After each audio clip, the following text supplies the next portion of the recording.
Hello everyone. Tonight, our journey takes us somewhere deeply cold.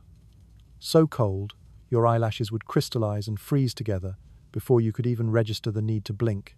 Imagine you are standing on the open deck of a medieval pirate ship. The timber beneath your boots is slick with a treacherous sheen of frost. The sea surrounding you is a starless void, as dark and final as spilled ink. A wind, sharp as any blade, cuts through the layers of your coat, and you find yourself wondering how any soul could find sleep out here, let alone dare to dream. But they did. And tonight, you will discover how. So, before you settle in, take just a moment to like the video and subscribe, but only if what I create here genuinely resonates with you. And while you're at it, I'd love to know where you're listening from and what time it is in your corner of the world. Now, dim the lights and let us step into the story. Your boots find purchase on the frozen deck, and with each deliberate step, the frost protests with a small, sharp crunch. It is long past the midnight hour, and the sea has fallen into a profound stillness, the kind of absolute silence that only occurs when the wind itself has surrendered. Above, the great sails hang like ghostly shrouds, stiffened with ice, emitting a low creak whenever the ship's weight shifts in the water. There is a faint, solitary glimmer from a lantern swinging near the mast, its weak light warped and distorted by the frigid fog that curls up from the surface of the sea. Your fingers are already devoid of feeling, your breath exploding in a white puff against the black canvas of the sky. Somewhere from the darkness below deck, a man lets out a raw, liquid cough that speaks of lungs fighting the damp. Another mutters a quiet prayer to street. Elmo, the patron of sailors, though it's impossible to tell if the words are born of gratitude or pure desperation. The air is thick with the smells of salt and tar, a scent now mingled with something acrid, perhaps the sour odor of unwashed wool, or the last dregs of a barrel that has turned. You look up at the web of rigging and imagine the men who would climb it, even in a biting gale like this. Their hands bare, their boots slick with ice, all to adjust a single frozen line. They would sleep wherever they could, if sleep came at all. The pirates of this era knew nothing of luxury cabins, not the kind romanticized in films. Most slept wherever a space allowed them to lie down without being trampled underfoot. Sometimes that meant nestled between damp barrels of provisions.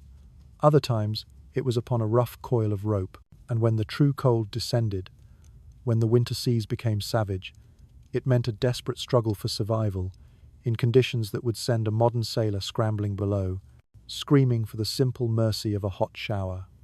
You rub your gloved hands together, a futile attempt to feel your own fingertips. The very air tastes metallic, like an old coin held too long on the tongue. On some nights, the cold was so severe that metal buckles would freeze fast to exposed skin. For all their bravado and swagger, these pirates were not immune to nature's cruelty. Ships of the 15th and 16th centuries were not insulated. The decks leaked a constant, icy trickle. The hull groaned under the pressure of the sea. And the only thing standing between a man and lethal hypothermia were a threadbare blanket and the collective warmth of a crew packed together like sardines in a tin. Historians still debate whether pirates of this time deliberately avoided the far north, or if the chase for rich trade routes left them with no choice. But one fact is certain. Winter on a ship was merciless. The North Sea could transform into a thick slush, the Baltic into a sheet of solid glass. Ice would form on the rigging, growing heavier by the hour until it threatened to bring down the masts. Men would have to chip away at it with their knives, just to keep the frozen sails from snapping under the strain. You pause near the bow, leaning carefully over the rail. The sea below looks solid enough to walk upon, a rolling, endless plain of grey-blue ice shards.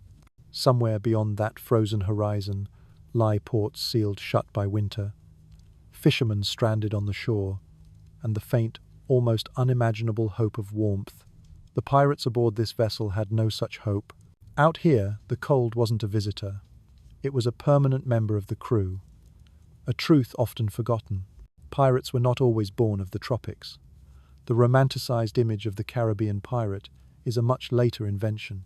In medieval Europe, particularly between the 13th and 16th centuries, These men often prowled the North Atlantic, the English Channel, and the harsh coasts of Scandinavia. They preyed on merchant ships, sailing from the Hanseatic ports, or even plied the icy northern whaling routes. The term Viking had long since faded from use, but its echoes lingered in the cold breath of men who still lived by plunder and sail. And here is a curious detail to keep your imagination stirring for a few moments longer.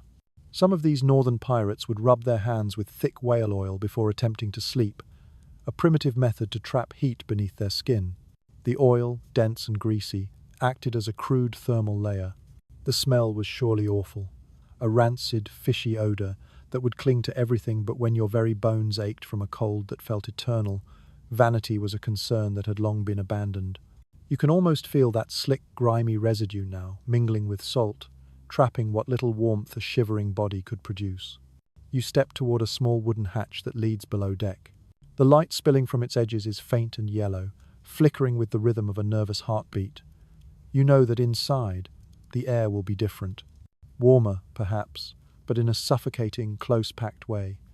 The men down there will be huddled in tight clusters, wrapped in whatever scraps of cloth they could steal or stitch together. Perhaps one snores loudly through a gap of missing teeth. Another might be dreaming of gold he will never live to spend. Sleep on a ship like this was never gentle. It was a constant negotiation between utter exhaustion and primal fear. The wind begins to pick up again, a low whine through the rigging. You pull your coat tighter, though the gesture does little to help. Your mind wanders to how these men must have measured comfort, not by softness, but by sheer survival. A night where you did not lose a toe to frostbite was considered a luxury. A morning where the ship had not cracked its hull on a drifting slab of ice felt like a divine blessing. The sea held no regard for their crimes or their courage. It simply existed, cold and infinite, a constant test for any who dared to cross it. You glance up at the stars, faint pinpricks of light blurred by a thin veil of cloud. Somewhere above, those same constellations have borne silent witness to centuries of sailors struggling through nights exactly like this one. Orion's belt, the North Star, they were familiar companions to men who had nothing else to rely upon. The rhythmic creak of the mast becomes almost hypnotic, a lullaby constructed from straining wood and wind. And there is a strange, stark beauty in it, too. If you squint through the misery, you can see the frost along the rail sparkle faintly, catching the lantern light. The sea itself seems to breathe in slow, deep waves, as if it were also asleep. You think of the crew below, each man a forgotten story. Some were murderers, some were runaways, some were just desperate. But tonight, they share a single, common enemy, the cold. Tomorrow, they might return to killing. But for now, they just want to keep breathing. You run a hand over the deck rail, feeling the thin, brittle crust of ice flake away beneath your palm. It is rough, undeniably real. For all its inherent danger, this ship is alive, groaning like a great beast under immense stress. Somewhere in the darkness, a rope snaps, and a man curses softly. The sound is eaten by the night, swallowed by the wind almost before it is uttered. The historians who document these ships often focus on the grand narratives, the battles, the treasures, the infamous flags. But the truth, the small, human truth, resides in these frozen nights. It lives in how they slept with their boots on, because to undress was to invite death. In how one man's meager blanket might be stolen the moment he finally drifted off. In how they sometimes sang, quietly, into the darkness, their voices trembling but steady, just to remind themselves they were still there. You feel the ship roll beneath your feet, a gentle but insistent motion. Somewhere deep in the hold, barrels shift and chains rattle faintly. You can almost hear the ghosts of all who sailed before, mariners, raiders, dreamers, each one leaving behind a single, fleeting breath of warmth in the endless cold. And as you stand there, under a sky that feels as brittle as glass, you realize this story was never about treasure or glory. It is about survival. The most ancient and fragile kind. The kind that happens one shivering night at a time, when all you can possibly do is hold on to the creaking wood beneath you and pray the sea does not notice you tonight. You descend a short, slick ladder, moving toward the lower deck. Here the air immediately grows thicker, heavy with the smells of tar, old wood, and the undeniable scent of bodies pressed too close for comfort. The roar of the sea above fades to a muted, constant hum, replaced by the soft, rhythmic sway of ropes and the deep groan of the hull as it moves through the water. Down here, in the belly of the beast, you finally see them, the sleeping pirates. Not laid out on feather beds or in the orderly bunks of soldiers, but suspended in narrow hammocks, strung side to side so closely they almost touch. They creak in a dissonant chorus as the ship breathes beneath them. Your own breath catches in your throat. It feels like entering another world entirely, a floating subterranean cave that rocks with the pulse of each passing wave. The light from a single lantern paints everything in a palette of dull, wavering gold, swinging slowly, making the shadows along the beams crawl and retreat like living things. The hammocks sway with a gentle, hypnotic motion, each one cradling a shapeless form wrapped in rough, dark fabric. In the dim light, they almost look peaceful, but you know better. The sea never truly permits anyone to rest. A small, recorded detail from the annals of early seafaring notes that hammocks were first adopted not for comfort, but for sheer safety. Sailors quickly learned that sleeping directly on the shifting deck was a dangerous gamble. One violent roll of the ship could send a man crashing into a wall or tumbling across the floor. Hammocks changed everything. Suspended by ropes, they moved with the ship, cradling the body rather than fighting against its motion. Pirates, ever practical, adopted them swiftly. A man in a hammock could sleep without waking to the pain of bruised ribs. You step closer, reaching out to touch the edge of one. The fabric is stiff with accumulated salt and cold, its fibers rough and gritty beneath your fingertips. You can vividly imagine how it must have felt against skin already rubbed raw by the abrasive sea air. And here is a curious little detail you might not expect. Some pirates, if they were lucky, would line their hammocks with stolen sailcloth or even scraps of animal fur. Anything that could trap an ounce of warmth was a precious commodity. The resulting fabric would smell of smoke, old sweat, and brine, but that pungent mix was the very scent of survival. As you listen to the hypnotic rhythm of the swaying hammocks, the sound becomes almost mesmerizing. Each one creaks in a slightly different pitch, the sounds blending into a strange, discordant lullaby. It is a sound with weight, as if time itself is swinging back and forth. The ship sighs, a deep groan from its timbers, as if sharing the same exhausted cadence. You notice one man shifting in his sleep, murmuring something unintelligible. Another snorts, turns over, and his hammock spins lazily before settling once more. From somewhere above, you hear the steady plink of water dripping through the seams of the deck, pattering into a waiting bucket. A thin, cold draft snakes down through the cracks, making the lantern flame dance and flicker. You pull your coat tighter around you, but the air in here clings to your skin like a cold, damp breath. It is easy to assume that pirates were simply used to hardship, but relentless exhaustion can break even the hardest of men. Records from merchant ships of the same era speak of sailors working for 18 hours or more in the most brutal weather, sleeping only in short, desperate bursts. Pirates were no different. Their very lives depended on constant alertness, so rest came only in fragments. 2 hours here, 3 hours there. No one ever truly slept deeply, not when every creak of the hull could signal a deadly leak or the glint of a knife in the dark.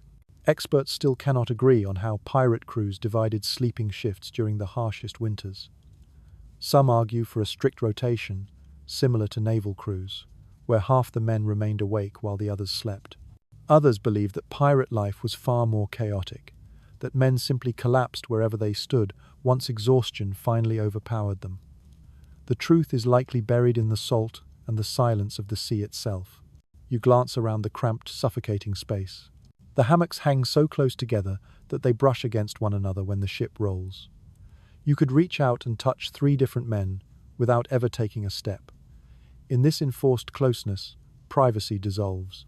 Every breath, every snore, every whispered dream becomes part of a shared communal existence. You realize that even in their sleep, these pirates were a kind of reluctant family, bound together by sheer need more than by any code of loyalty. Imagine the air on the coldest of nights, heavy and thick with moisture. Your own breath would cloud before your face, even indoors. The walls would drip with condensation, the ropes clammy to the touch. The smell of wet wool and human closeness would fill your lungs with every inhale. You could almost taste the salt in it. Then, a sudden, sharp creak splits the quiet. The ship shifts, and a few men murmur in their sleep. One cracks open an eye, then closes it again. These men have learned to sleep through everything. The sound of waves slapping against the hull has become their background music. The rocking motion that would make you violently seasick now lulls them to sleep like infants in a cradle. Here is a surprisingly human habit, recorded in old accounts. Sailors, pirates included, would often hum softly to themselves to steady their nerves before sleep. A simple tune might pass from one hammock to the next, changing slightly with each voice. It was not quite music, and not quite a prayer, but something in between. It was a shield, a way to keep fear at bay when storms gathered on the horizon. Some nights, the ship itself seemed to hum back, its wooden frame vibrating with their low, resonant voices. You close your eyes for a moment, just listening. The gentle sway of the hammocks, the soft crackle of the lantern's flame, the occasional drip of seawater, it all blurs together into a rhythm that feels ancient, eternal. This is how they survived the cold. Not by conquering it, but by swaying with it, by accepting it as an integral part of their strange floating world. There is a profound beauty in this balance. The hammocks, each one a fragile cocoon, hold lives suspended precariously between danger and dreams. Outside, the sea is black and endless. But in here, inside this narrow wooden belly, men drift in a state of half-sleep, trusting that the ropes will hold and that the ship will keep floating until the morning comes. You open your eyes again and watch the shadows move. For a fleeting moment, you forget the cold, the danger, the history. You just see motion and rest. Life and sleep, all swaying gently together under the immense weight of the sea. You haul yourself back toward the main deck, where a faint glimmer of morning light escapes through the narrow cracks between the planks. The cold air is not a greeting. It is a raw physical shock, biting deep into your cheeks. You can smell the ocean again, a scent that is sharp and brutally clean, mixed with the familiar tang of old salt and perpetually damp rope. The sky above is the color of cold steel, and you feel the first, tentative whisper of snow upon the wind. Around you, the crew begins to stir. One man stretches with a groan that seems to echo the ship's own timbers. Another coughs, his breath erupting in a small white cloud. And you notice immediately how they are dressed. Nothing is uniform. Their layers are a haphazard collage of whatever fabric they could steal, trade, or crudely patch together. The sight tells a quiet, profound story about survival. Documents from the 15th century confirm this practice, mentioning that seasoned sailors often wore wool closest to the skin, then a layer of linen, followed by heavy coats made of treated canvas or animal hide. The pirates merely copied this habit, wrapping themselves in any material that could trap a precious pocket of warmth. Some even wore stolen women's skirts or priests' robes, plundered from raids, and then torn and resewn into makeshift cloaks. It did not matter how it looked. In this world, warmth was worth infinitely more than pride. Pride was a currency they could no longer afford. You watch as one pirate meticulously adjusts a scarf made of bright red fabric. Its edges are frayed, but the weave is thick. He ties it twice around his neck, tucking the end under his chin, while muttering something about keeping the devil's icy fingers off his throat. A curious superstition, perhaps, but one rooted in terror. Sailors of this time believed the cold carried malevolent spirits that could crawl into a man's lungs while he slept. A scarf was more than comfort. It was protection. The wind grows stronger, snapping at the stiff, frozen sails. You pull your own coat tighter. Even from this distance, you can feel the frost forming on the ropes, the insidious way it stiffens every knot into a solid lump of ice. The men rub their hands together and stamp their feet on the deck, trying to coax warmth back into their limbs. One laughs, a bitter, humorless sound, and says, "The sea steals heat faster than it steals gold." It is written in old merchant records that these winter voyages were a test of raw endurance far more than of navigation. The sea froze, sails became as rigid as boards, and men died not from the grand violence of storms, but from the slow, creeping theft of a relentless cold. Some crews were fortunate enough to have extra blankets, but most simply layered every single thing they owned. When that inevitably failed, they would stuff their clothes with moss, straw, or shredded cloth from torn sails, anything to create a barrier and stop the wind from biting their skin. A small but fascinating practice from northern pirate crews involved rubbing rendered seal fat on their faces and hands before nightfall. It worked like a primitive, foul-smelling insulation, trapping body heat and keeping moisture from freezing the skin. The smell must have been horrendous, a thick and fishy stench, but those who used it swore it saved their fingers from the black rot of frostbite. You can almost smell it now, that pungent mix of oil and salt carried on the unforgiving breeze. The cold is not just a sensation here. It is a presence, an active entity. It seeps into everything, from the very wood of the ship to the marrow in the men's bones. You notice how their movements have become slower, more deliberate, as if they are conserving energy with every single step. There is no fire on deck, only the faint, shared warmth of bodies working side by side. You crouch to study the deckboards. Frost has crept deep into the grain, turning the wood white in ghostly patches. Your breath rises before you and vanishes instantly. You think about how these pirates must have felt waking up here each morning, shaking out frozen hammocks, pulling on boots that had turned as hard as stone overnight. Some must have cursed the sea with every fibre of their being. Others likely laughed at it, knowing that a complaint would not make the world 1 degree warmer. It is so easy to forget that most ships of this era had no insulation whatsoever. The planks were thin, sealed only by pitch and tar that would crack and splinter in the deep cold. Every gust of wind found its way through the seams. Every drop of seawater turned to ice within minutes. If a man's clothes got wet, he had to strip them off immediately and beat them against the mast until the ice shattered and fell away. The alternative was to freeze solid where he stood. A lone seagull cries overhead, its voice sharp and piercing against the oppressive silence. The pirates look up instinctively. One of them jokes that the bird must be lost, that even the gulls know to avoid this kind of winter. Laughter spreads in short, warm bursts before fading back into the quiet. Humor is one of the few comforts they have left. You take another slow look around. Every man is a unique portrait of survival. One is wrapped in patched wool, another in layers of stiff sailcloth, a third in something that might have once been a fine tapestry. The sheer variety makes them look less like a crew and more like a band of weary ghosts, draped in whatever remnants the world had discarded. And yet, there is an oddly beautiful, painterly quality to it. The colours, though faded, catch the weak light muted reds, earthy browns, and sombre greys. The wind pulls at their clothes, setting the tattered edges fluttering, as if the scene were frozen in time. Then, a sharp sound breaks the calm. A crack, quick and loud like shattering glass. A rope has snapped somewhere above. The pirates look up as one, their instincts still sharp despite their sluggish bodies. One curses under his breath. They move quickly, the cold making every task harder, every motion a deliberate effort. You can see their breath trailing like smoke as they work. When the rope is finally fixed, the ship settles back into its rhythm. One man yawns and wraps his cloak tighter, muttering something about the cold even creeping through his dreams. You know precisely what he means. Out here, the cold does not wait for you to fall asleep. It finds its way into your thoughts first. As you watch them, you begin to understand that their layered clothes are more than just protection. They are armor. Armor against both nature and the crushing weight of despair. Each scrap of fabric, each patch sewn by tired, frozen fingers, tells the story of men who refuse to surrender to the sea's profound indifference.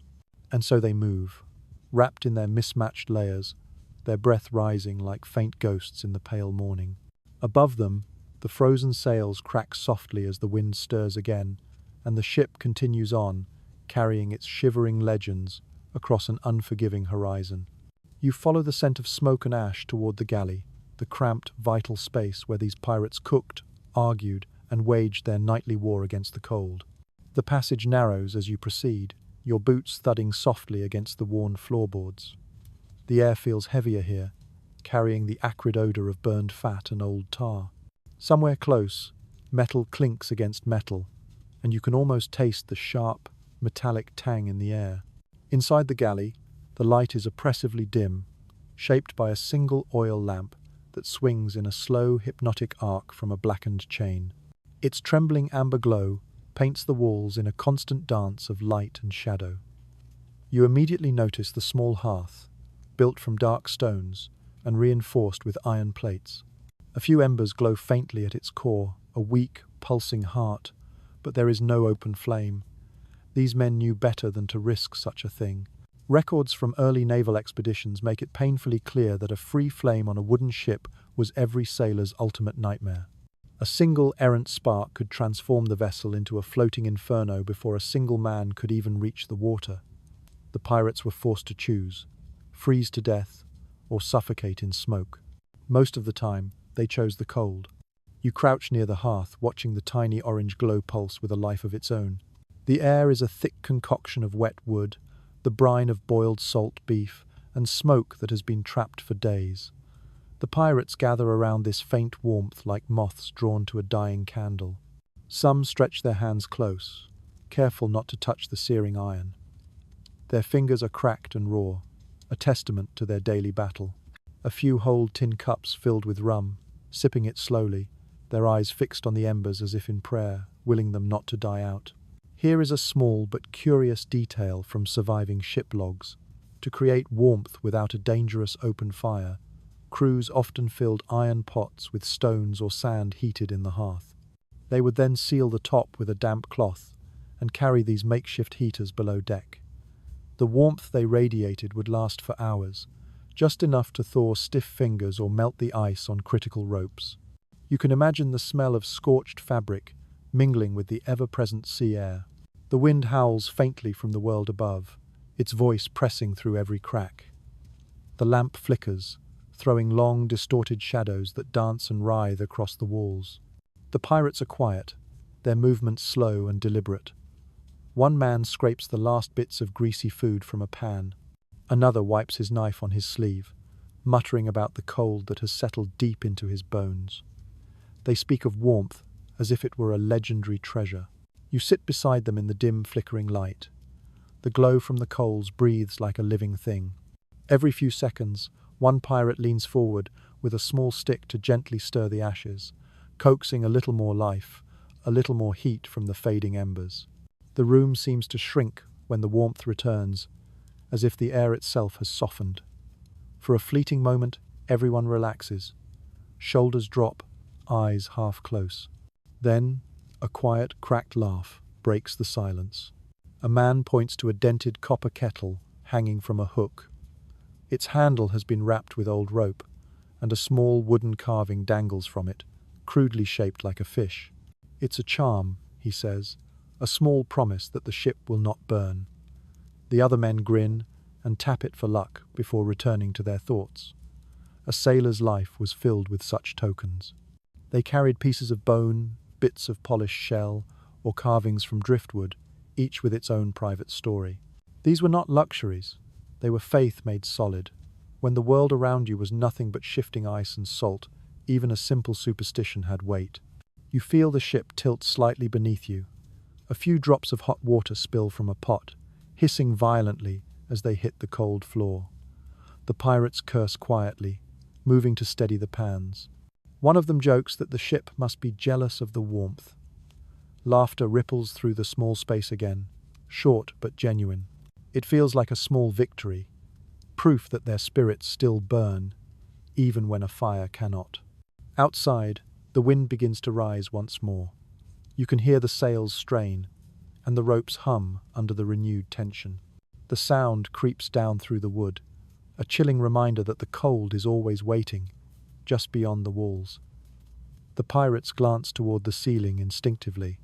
The sea is never far away. You imagine the faint red glow of the embers flickering across the faces of these exhausted men. The light catches on old scars, in tangled beards, in eyes dulled by an endless fatigue. They lean closer, chasing a warmth that never truly lasts. The air is a thick perfume of smoke, sweat, and stale rum. The constant noise of the ship fades into the background until only the slow, intimate crackle of the coals remains. It is easy to see how the act of keeping this fire alive, however small, became something sacred. It was the ship's heartbeat, a pulse of light against the encroaching dark. A sailor would sit awake long after the others had fallen asleep, tending that fragile heat as though he were guarding life itself. You lean back, listening to the faint music of the sea against the hull. For a brief, precious moment, the room feels almost human, almost safe. Then the lamp flickers, and the cold slips back in, quiet but patient. The warmth fades with shocking speed, leaving only the smell of ashes and salt. You can feel the change in the air, the stark reminder that no comfort lasts long out here. But in this fleeting moment, as the embers glow and the men's eyes grow heavy, the cold seems a world away. The ship sighs again, and somewhere deep inside its wooden heart, a small glowing coal keeps breathing. You climb back toward the middeck, where the light is thin and glacial blue, a sign that the day is beginning, but that the sun has not yet conquered the clinging mist. The air itself feels brittle, as if the very atmosphere might crack and splinter if you were to breathe too sharply. Above you, the web of rigging hums a low, resonant note with the constant push of the wind. The sails strain against their bonds, and you hear the familiar creak of wood moving in a slow, inexorable rhythm. This is not the sound of chaos, but of duty. The ship never sleeps, not even when its crew desperately tries to. The rotation of the night watches dictates the very pulse of life here. These pirates, much like the naval crews they hunted, divided their time into shifts known simply as watches. Some men would stand guard against the elements and the dark, while others rested. Every few hours, the ship's bell would ring out, signaling the change. It was the only clock they truly trusted. You can imagine the tone of that bell, dull and strangely distant, cutting through exhausted dreams like a whisper from the sea itself.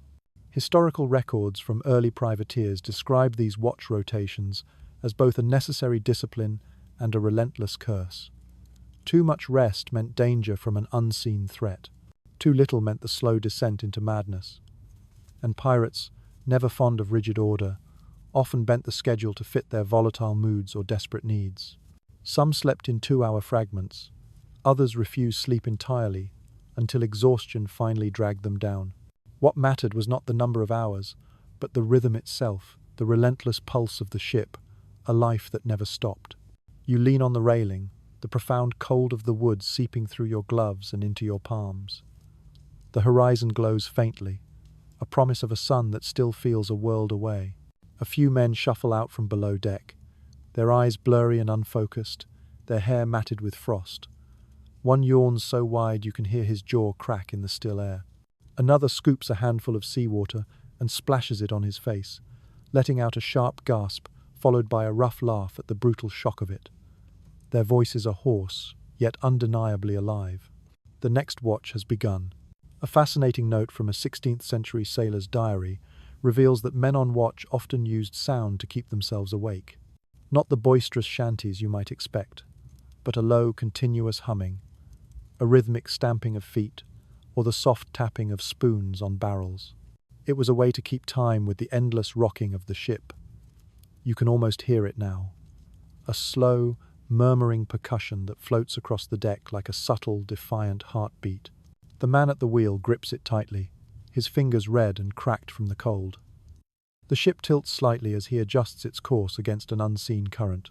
Beside him, another man peers into the thick mist, his eyes scanning for any shape that could mean a treacherous ice floe or the sails of an enemy. Neither of them speaks. They do not need to. Out here, silence is its own, deeply understood language. There is something meditative in the way they move, as if their very bodies have learned to follow the rhythm of the ocean. You begin to understand why so many sailors have described the sea as both a torment and a teacher. Its constant motion seeps into your bones until, even in sleep, your body rocks as if still at work. It is said that men who returned to land often swayed unconsciously for days, their bodies still trying to find balance on invisible waves. Not every watch is peaceful. Sometimes, the darkness hides more than just waves. One man glances over his shoulder, his eyes frequently checking the shadows as though he expects something to climb out of the sea. You remember hearing that sailors once believed in ghostly creatures that followed ships. Waiting for the precise moment a man fell overboard. The fear of being alone in that dark, infinite ocean was often more terrible than battle itself. The rotation continues. The men who have just finished their shift stumble below deck, their faces grey with a fatigue that seems etched into their skin. One of them rubs his chest, as though trying to chase away a chill that never truly leaves. They will sleep now, if the noise and the cold allow it, until the bell wakes them once again. You step closer to the main mast where a single lantern hangs. Its flame flickers weakly, but its light spreads across the deck, illuminating the fine layer of frost that clings to the ropes and railings. You run your fingers along one of the lines, feeling the stiff salt crust that forms overnight. It crunches slightly beneath your touch. Everything here is touched by the sea, down to the smallest fibre. One of the pirates on watch begins to whistle softly, a slow, meandering tune that sounds more like mourning than music. The others glance his way, but do not stop him. The sound drifts through the air, curling around the masts before fading into the vast distance. It fills the silence without breaking it. In this rhythm, the ship becomes a living organism. Each man is a single cell, each watch is a single heartbeat. When one part fails, the rest must carry on. That unspoken understanding binds them together more tightly than any code of loyalty. The ocean teaches unity through shared fear. A curious little tradition from some crews involved the passing of a token during watch changes. It might be a carved bead, a worn button, or a scrap of knotted rope, symbolizing the immense weight of responsibility. The man beginning his shift would hold it for a moment, whisper something only he could hear, and then tie it to his wrist. To drop or lose the token was considered the worst of luck. You can picture their rough, calloused hands exchanging that tiny object in the freezing air, a simple act that carried an enormous, unspoken meaning. The sky brightens slightly, a faint promise of the coming day. The sea remains dark, though it glitters where small drifts of ice float by. You watch as the pirates scan the horizon, their eyes narrowed against the biting wind. Sleep still clings to their faces, but their alertness is returning, slow and steady. The bell rings again, a hollow, lonely sound that is swallowed by the mist. Another rotation begins, another trade between sleep and duty. And you realize that this rhythm, this pulse, never stops. Not for weather, not for exhaustion, not even for fear. The ship's life depends on it. You close your eyes for a moment, letting the sound of the bell echo through your chest. It is not a harsh sound anymore. It feels like breathing, constant, calm and steady, an anchor against the chaos of the sea. The pirates live and sleep by that rhythm, and in a strange way, so do you now. The next evening, the cold intensifies. No longer just a presence, but a weight. The air feels heavy enough to drink. Above, the sky is bruised with dark purple clouds, and the waves have slowed to a thick, sluggish roll. The ship moves like a tired, ancient animal pushing through the water. Lanterns swing lazily, casting a weak glow as the pirates gather close on the deck, their faces shadowed and unnaturally pale. Tonight, you know, rum will be the only warmth that reaches them. The smell hits you first. It is sweet, sharp, and deeply earthy, a potent mix of raw molasses and old smoke.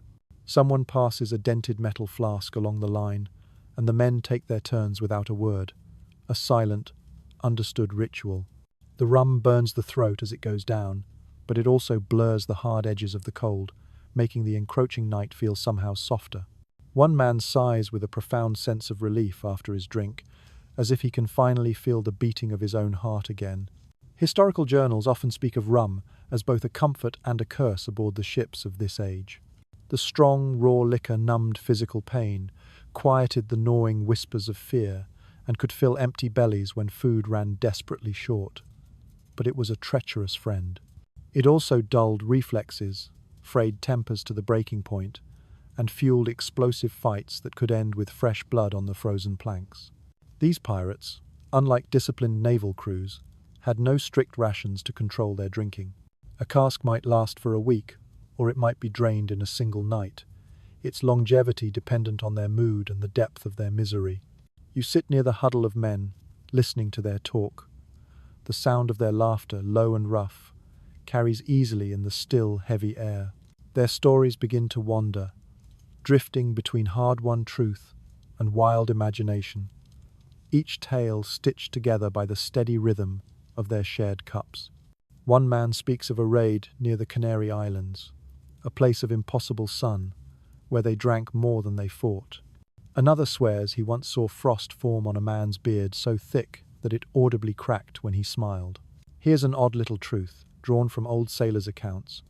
Some crews would mix their rum with seawater, a practice done both to stretch the precious supply and to avoid the brutal shock of drinking it neat in the freezing cold. They called it grog, a word that would later drift into naval tradition. The salt made it worse for thirst, but it was undeniably easier on a throat already raw from the icy air. You can almost taste it now, sharp and briny, as if the ocean itself were in the cup. The light from the lantern catches the surface of a bottle, making the liquid glow with a deep amber light. The pirates watch it, mesmerized, the way men on land might watch a roaring fireplace. The rum becomes a substitute for heat, a clever trick played on the body as much as on the mind. The wind moans softly through the rigging. One pirate begins to hum, his voice cracked and low. Others soon join in, their voices weaving a melody that is slow and uncertain, a lullaby stitched together from pure exhaustion. It is not a song of victory or of hope, but something far older, something that belongs entirely to the sea. You can feel it in your chest, that strange, heavy calm that comes only after too much drink and too little sleep. You watch as one pirate wipes his mouth on his sleeve and grins through cracked lips, his teeth yellow in the gloom. He taps the bottle against the mast. "To the cold," he says, "may it drink slower than we do." The others laugh, though it is the kind of laughter that hides something brittle and fragile just underneath. The ship rolls gently, and the lantern light ripples across the deck. A few men lean back against barrels, their eyes half closed, their words blurring into an indistinct mumbling. Rum has a way of making time slip sideways. Minutes stretch into hours without anyone noticing, the rhythm of the sea and the buzz of alcohol melting together until even the cold feels a world away. But the peace never lasts long. A shout erupts from the other end of the deck, harsh and slurred. Two men are arguing over a cup, their voices rising quickly, sharp against the quiet night. One pushes the other, and the crew moves with startling speed to pull them apart, hands gripping shoulders, voices low and urgent, trying not to wake the rest of the ship. The fight fizzles out as quickly as it began, leaving only a tense, vibrating silence in its wake. A curious superstition floats among sailors' tales. It was said that spilling rum at sea angered the spirits of drowned men.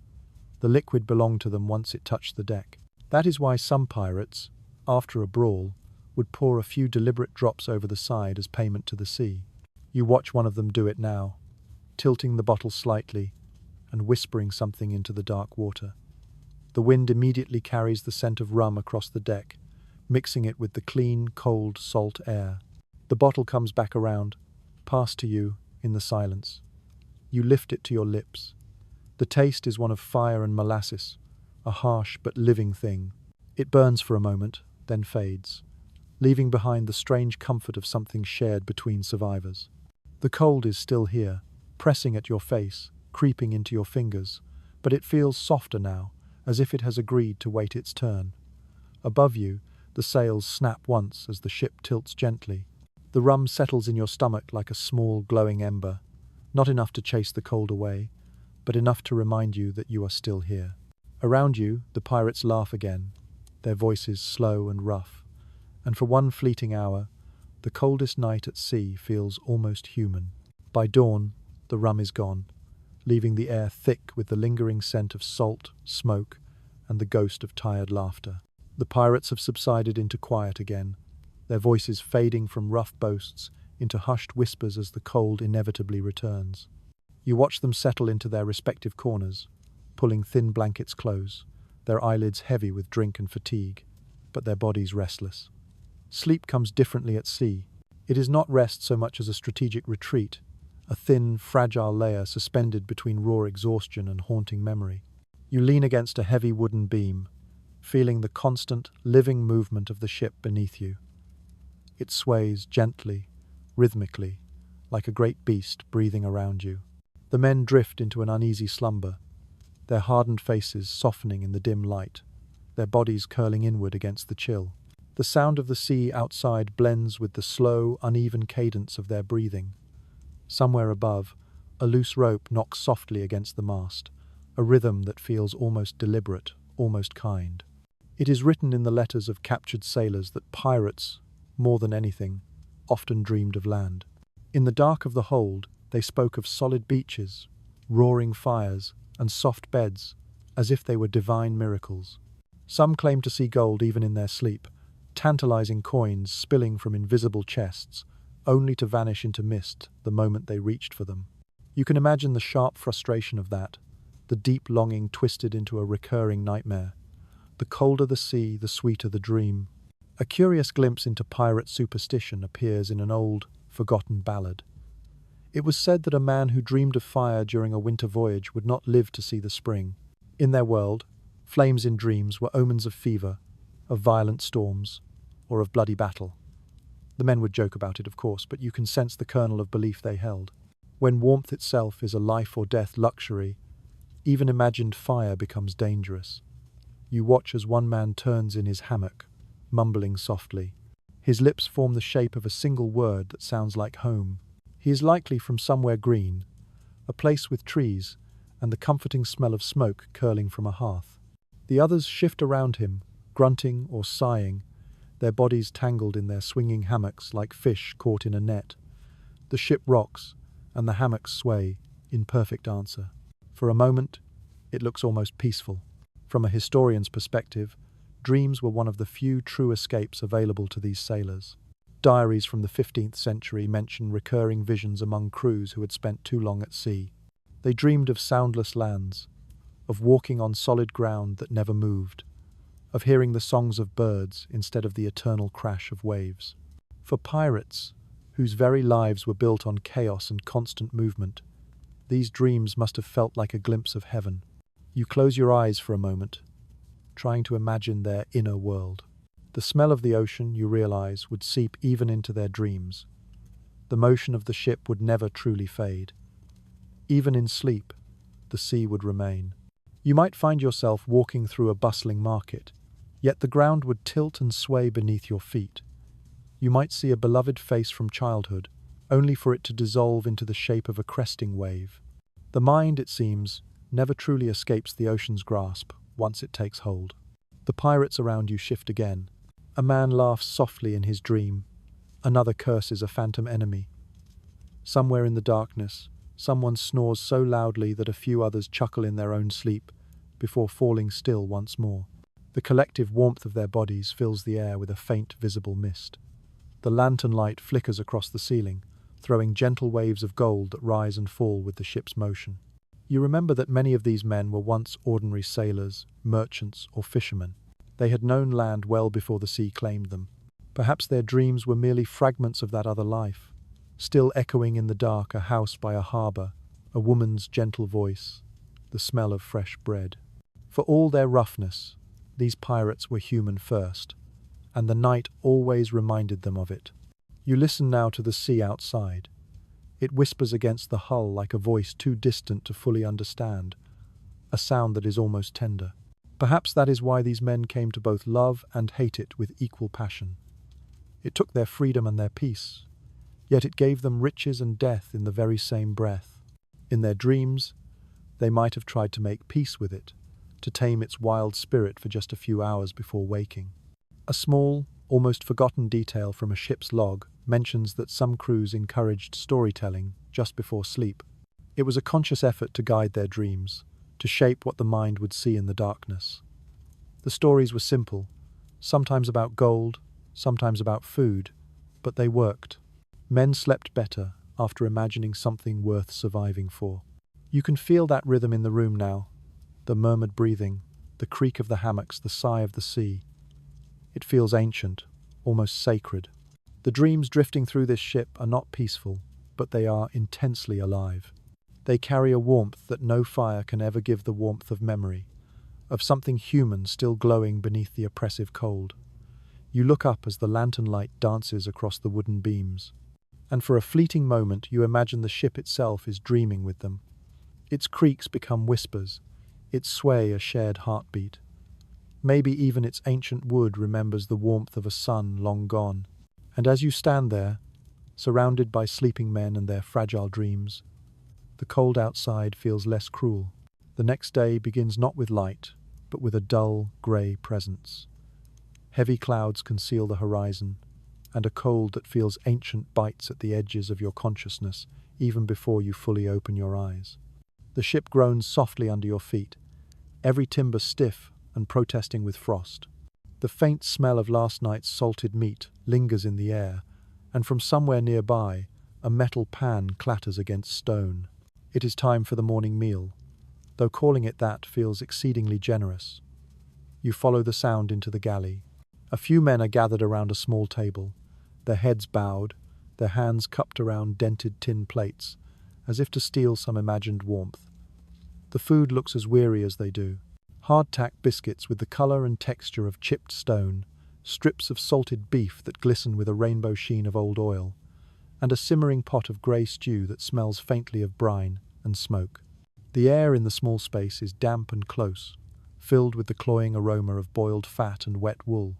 Old seafaring records tell us that pirates, like all sailors of their time, survived on rations designed to outlast the men who ate them. The meat was packed in barrels of salt, so potent that it often had to be soaked overnight just to be made palatable. Bread, within weeks, turned to rock. If a biscuit broke your tooth, no one was surprised. They called it ship's bread, though it was closer to a punishment. You watch one man try to chew through a piece of beef, his jaw working slowly, deliberately. He grunts, finally swallows, then lets out a humorless laugh. "Better than snow," he mutters to no one in particular. Another man scoops the pale, thin stew into a tin cup, and you can smell the sharp salt of it even from where you stand.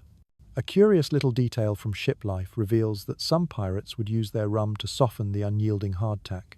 They would soak the biscuits until they crumbled, then mix them with sugar or molasses if any could be spared. It would transform into a sort of crude, sweet porridge, a rare comfort in the biting cold. You can almost taste it now, sweet and bitter at once. A phantom warmth spreading through the chest, just enough to remind you what comfort feels like. The cook stirs his pot with a heavy wooden ladle, his hands red and chapped from the cold. He hums softly under his breath, an old meandering song from some forgotten port you will never see. The melody winds through the thick air, mingling with the metallic clink of spoons and the constant creak of the ship. The pirates eat in a profound silence, the kind born of deep exhaustion rather than any sense of manners. There are no fresh vegetables, no fruit, no bread that still bends to the touch. The men's lips are cracked, their faces pale. Some are already showing the first subtle signs of scurvy, bleeding gums, slow and pained movements, eyes dulled with a deep fatigue. The sea takes its toll slowly, without mercy. They chew, swallow, and stare at nothing, the act of eating feeling more like a grim necessity than a source of satisfaction. An argument begins at the far end of the table. Two men grumble over who gets the last shriveled piece of dried fruit. Their voices rise, sharp and raw, but no one else interferes. Hunger sharpens tempers more than rum ever could. Finally, the cook turns and slams his ladle against the side of the pot. The loud, ringing noise echoes through the galley, and the fight stops instantly. The silence that follows is heavy, but short-lived. The rhythm of eating resumes, slower now, quieter. The air thickens with the smell of smoke as the last coals in the small hearth begin to fade. Someone coughs. Someone else belches, then laughs. A short, sharp sound that ripples through the room like a spark. It reminds them all that they are still alive, still together. Outside, the wind howls again, rattling the ship's sides. The men finish their meal quickly, wiping their mouths on their sleeves or on old, greasy rags. Some carefully save crumbs in small leather pouches, just in case.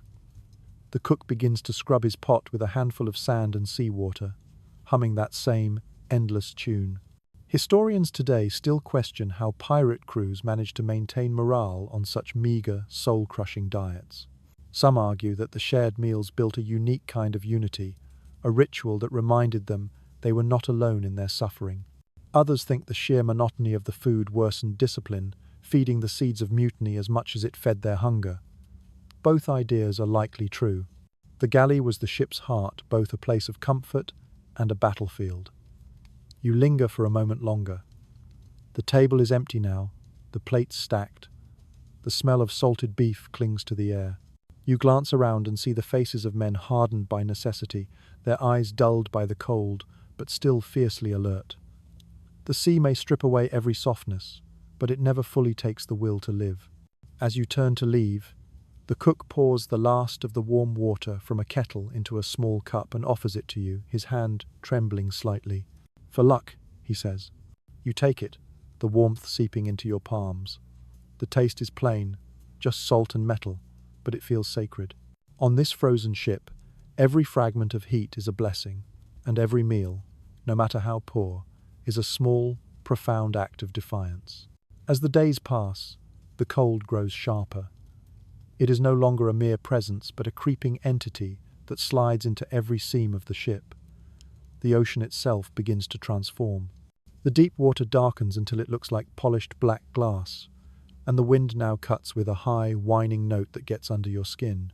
You pull your collar higher, watching as the first flakes of snow begin to drift lazily down, settling on the deck for a moment before vanishing into tiny beads of water. The pirates move slower now, their boots crunching on the frozen planks with a weary sound. They speak little, conserving their breath, saving their energy for the work of staying alive.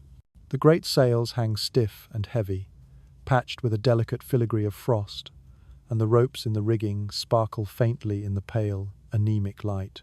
Each line looks deceptively beautiful, as if crystal threads have been spun across the masts. But you know this beauty hides a profound danger. Ice adds weight, and weight is the enemy that breaks ships. Historical accounts of northern voyages tell of sailors forced to climb the frozen rigging with knives clenched between their teeth, hacking away at the accumulating ice before its sheer mass could pull the mast crashing down. You can almost see it now.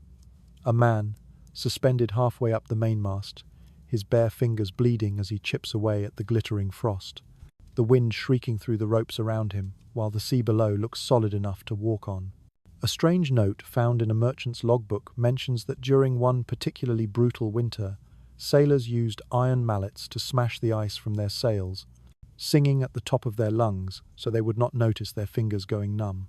Their laughter, the log says, froze in the air before it could disappear. You can imagine that sound brittle and bright, carried away by the wind like tiny shards of glass. The pirates on this ship are not far from that same fate. They move across the deck with a kind of grim, mechanical rhythm, breaking ice from the ropes, scraping the frozen planks with heavy wooden mallets. One man leans close to the mast, breathing hard, his beard already stiff with a lattice of frost. He wipes it away, but the ice crystals return within moments. The sea sprays upward in violent bursts that freeze in midair, coating every surface in a thin, white, glassy shell. You grip the railing and look out at the world. The ocean stretches flat and seemingly endless, a vast mirror of cold, hard grey. Large pieces of ice drift past like shattered panes of glass, knocking gently against the hull. The sound is a hollow, funereal ringing that echoes up through the planks. Then, from somewhere far off, you hear a cracking noise deep and drawn out, like a groan from the planet's very core. The ice is shifting. The pirates hear it too. Their eyes flick toward the sound, their faces instantly wary. They know what it means. If the ship becomes trapped in the pack, the immense pressure of the closing ice could crush its hull in a matter of minutes. No storm, no battle, no fire compares to that slow, silent, invisible death. You can almost feel the tension tighten in the air, a shared breath held for far too long. A curious detail from an old sea chronicle tells of sailors who learned to listen for the song of the ice. It was said that if you heard a high, whistling tone in the night, it meant the ice was moving toward you. The sound meant danger, but it also held a kind of eerie, otherworldly beauty. Men described it as the sea singing in its sleep. You listen now, and for a moment you think you can hear it too. A faint, melodic hum vibrating just beneath the wind. The pirates continue their desperate work. One climbs into the rigging, swinging a small axe. Their faces are raw and red with the cold, their eyes watering constantly. No one speaks. The sound of tools striking and wood cracking fills the air. It feels like a grim, necessary ritual. Your breath fogs as you exhale, and the frost begins to form on your own lashes, turning the world into a blur of light and shadow. You wipe it away and catch sight of the helmsman, his hands clenched on the wheel. His gloves are stiff with ice, his knuckles bone white.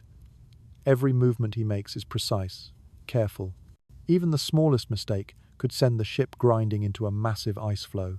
The sky darkens with alarming speed, the clouds sinking low until they seem to touch the horizon. The snow begins to fall again, but heavier this time, thick flakes swirling in the wind until the world fades into an oppressive white. The sea and sky merge into one, leaving no sense of direction, no up or down. The pirates stop their work for a moment, staring out into the blankness. You can feel their profound unease. Out here, the line between water and air has simply disappeared. One man laughs softly to himself, perhaps to break the suffocating tension.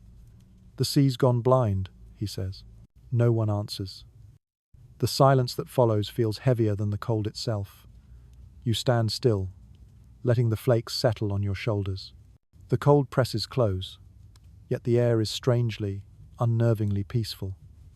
You can almost believe the entire world has stopped moving.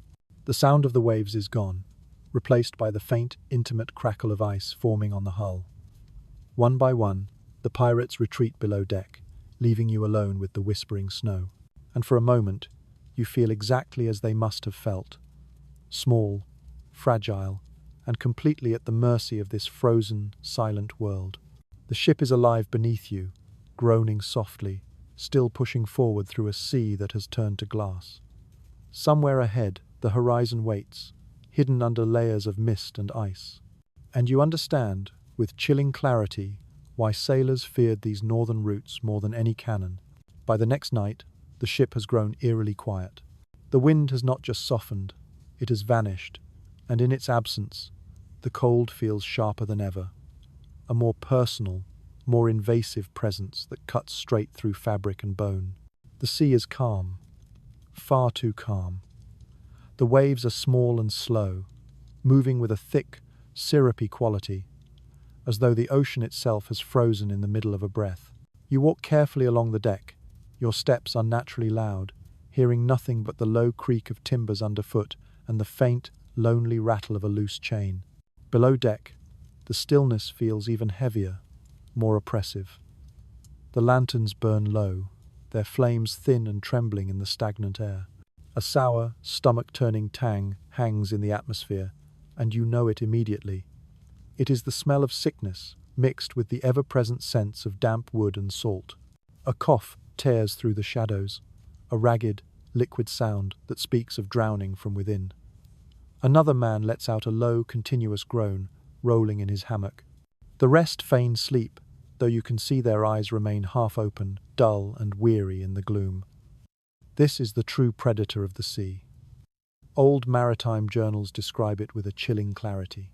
The cold weather made it worse, but illness was always the hunter. Frostbite, scurvy, and relentless fevers stalked the lower decks as ruthlessly as any enemy ship. Once an infection took hold, it would spread with terrifying speed through the cramped, airless quarters. A single cough could indeed travel faster and with more deadly effect than a cannonball. You kneel beside one of the sick men. His lips are cracked and bleeding. His skin has the waxy pallor of a man already losing his battle, a thin sheen of sweat gleaming on his brow. He stares blankly at the ceiling, mumbling a prayer you cannot quite catch, his fingers twitching as though grasping a rope that is no longer there. The air around him feels warmer than the rest of the room, heavy with the suffocating heat of fever. A curious practice mentioned in one physician's record of the era tells of sailors rubbing vinegar on their hands and faces to ward off disease. They believed its sourness could kill the invisible mists that carried illness. The pirates here may have tried the same, but the faint smell of decay in the air suggests it did little good. The vinegar burned the skin, but it offered the fragile illusion of control, and in this place, illusions were sometimes all they had. You move deeper into the shadows. A bucket sits near the bulkhead, half full of murky, foul-smelling water. Someone has recently been sick into it. A rat, its fur sleek and its eyes bright with intelligence, darts across the floor. The pirates ignore it. Rats are a constant presence here, both pests and grim companions. They warn of rot in the stores, and they eat what the men cannot bear to touch. From a modern perspective, historians note that these pirates often suffered the same plagues as the naval fleets they hunted. The lack of fresh food inevitably led to scurvy. Damp, freezing clothes invited frostbite. In these unsanitary conditions, even a minor wound could become a death sentence. Yet, despite the pervasive misery, the crews rarely complained openly. To show weakness at sea was to invite mutiny or abandonment. The sick were cared for only as long as they remained useful. You glance toward the corner, where one man sits awake, sharpening a knife with slow, deliberate, scraping strokes. His eyes are distant, focused on nothing. Perhaps he sharpens the blade for comfort, or perhaps out of fear. The sound of metal scraping against stone fills the silence like a grim, steady heartbeat. He pauses only to take a long drink from a flask, then continues his work. The sick man beside him stares at the motion, hypnotized. A whisper has already spread among the crew. The fever has taken 3 men. One was thrown overboard this morning without ceremony, wrapped in a canvas shroud.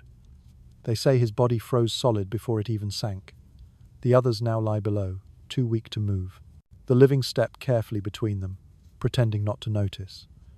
In this kind of soul-crushing cold, grief has no energy to burn. You feel a shiver run up through the floorboards as a small wave bumps against the hull. The lantern sways, casting brief, dancing shadows across the sleeping men. Their faces flicker between a state of peace and one of pain. One mutters for water, another calls out for a mother long dead.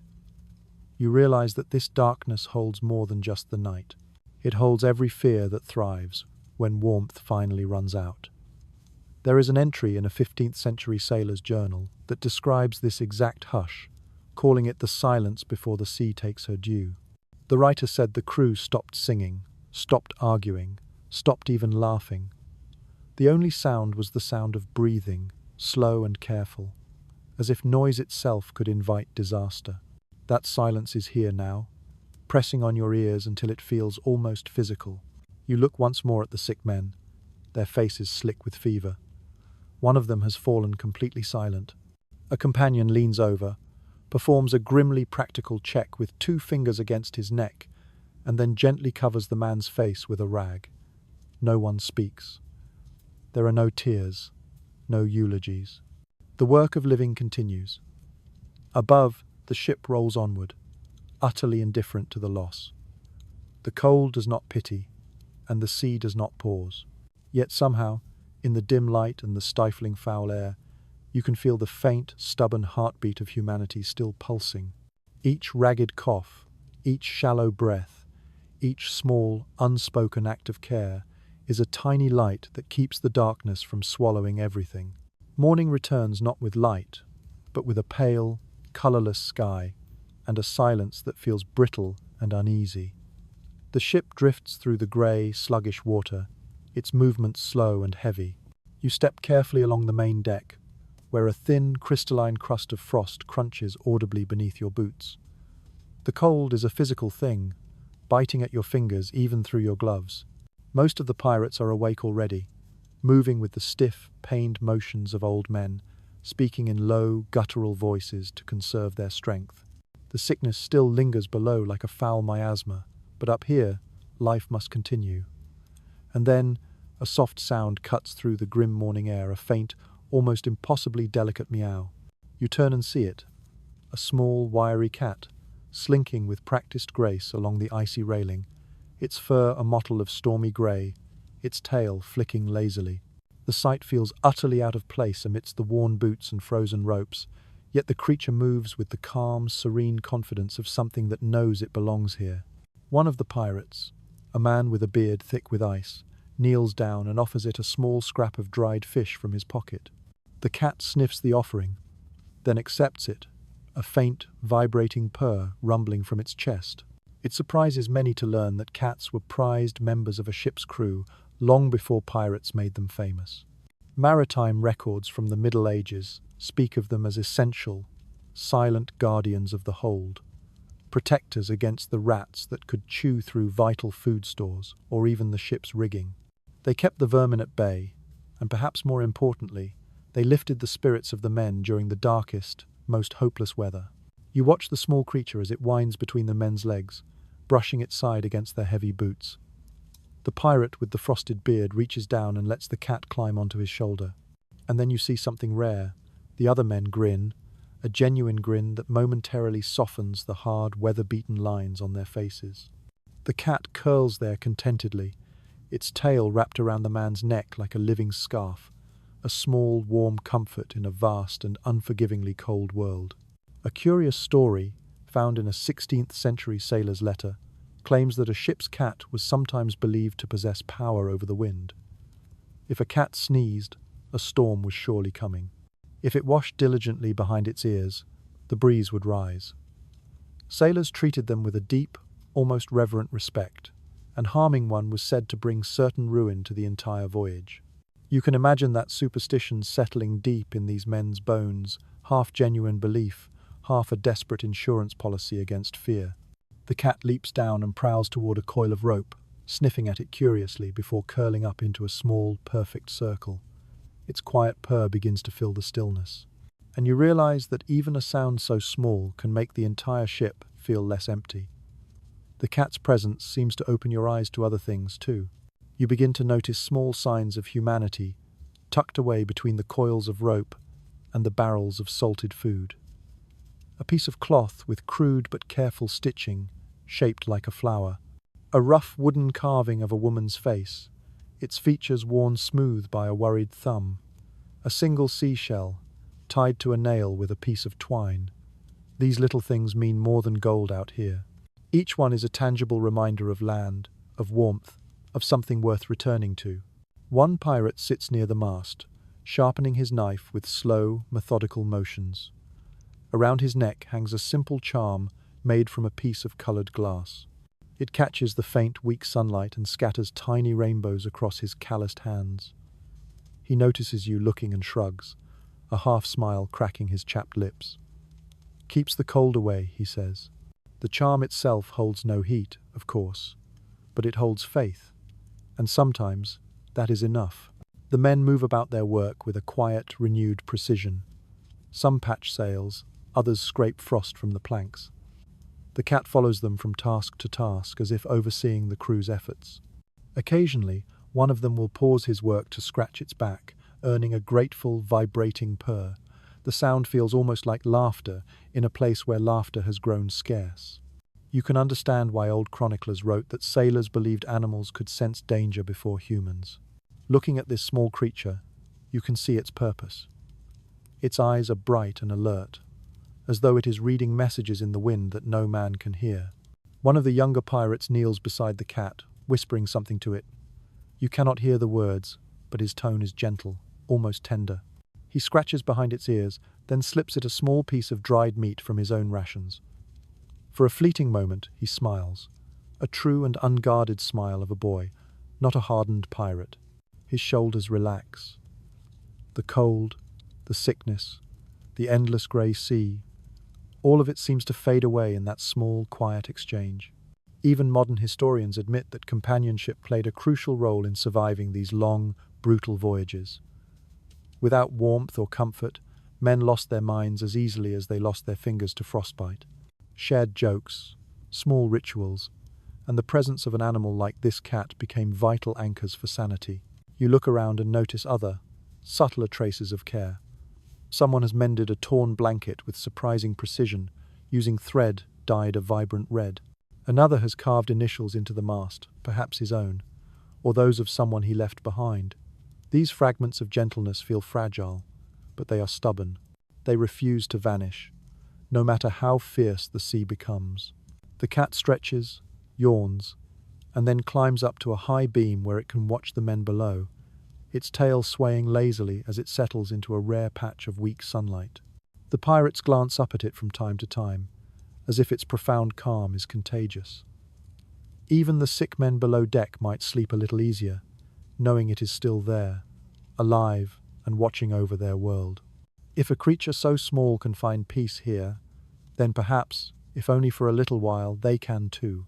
The ship continues forward, steady and quiet, its crew bound together by exhaustion, superstition, and the faint, stubborn warmth of their small comforts.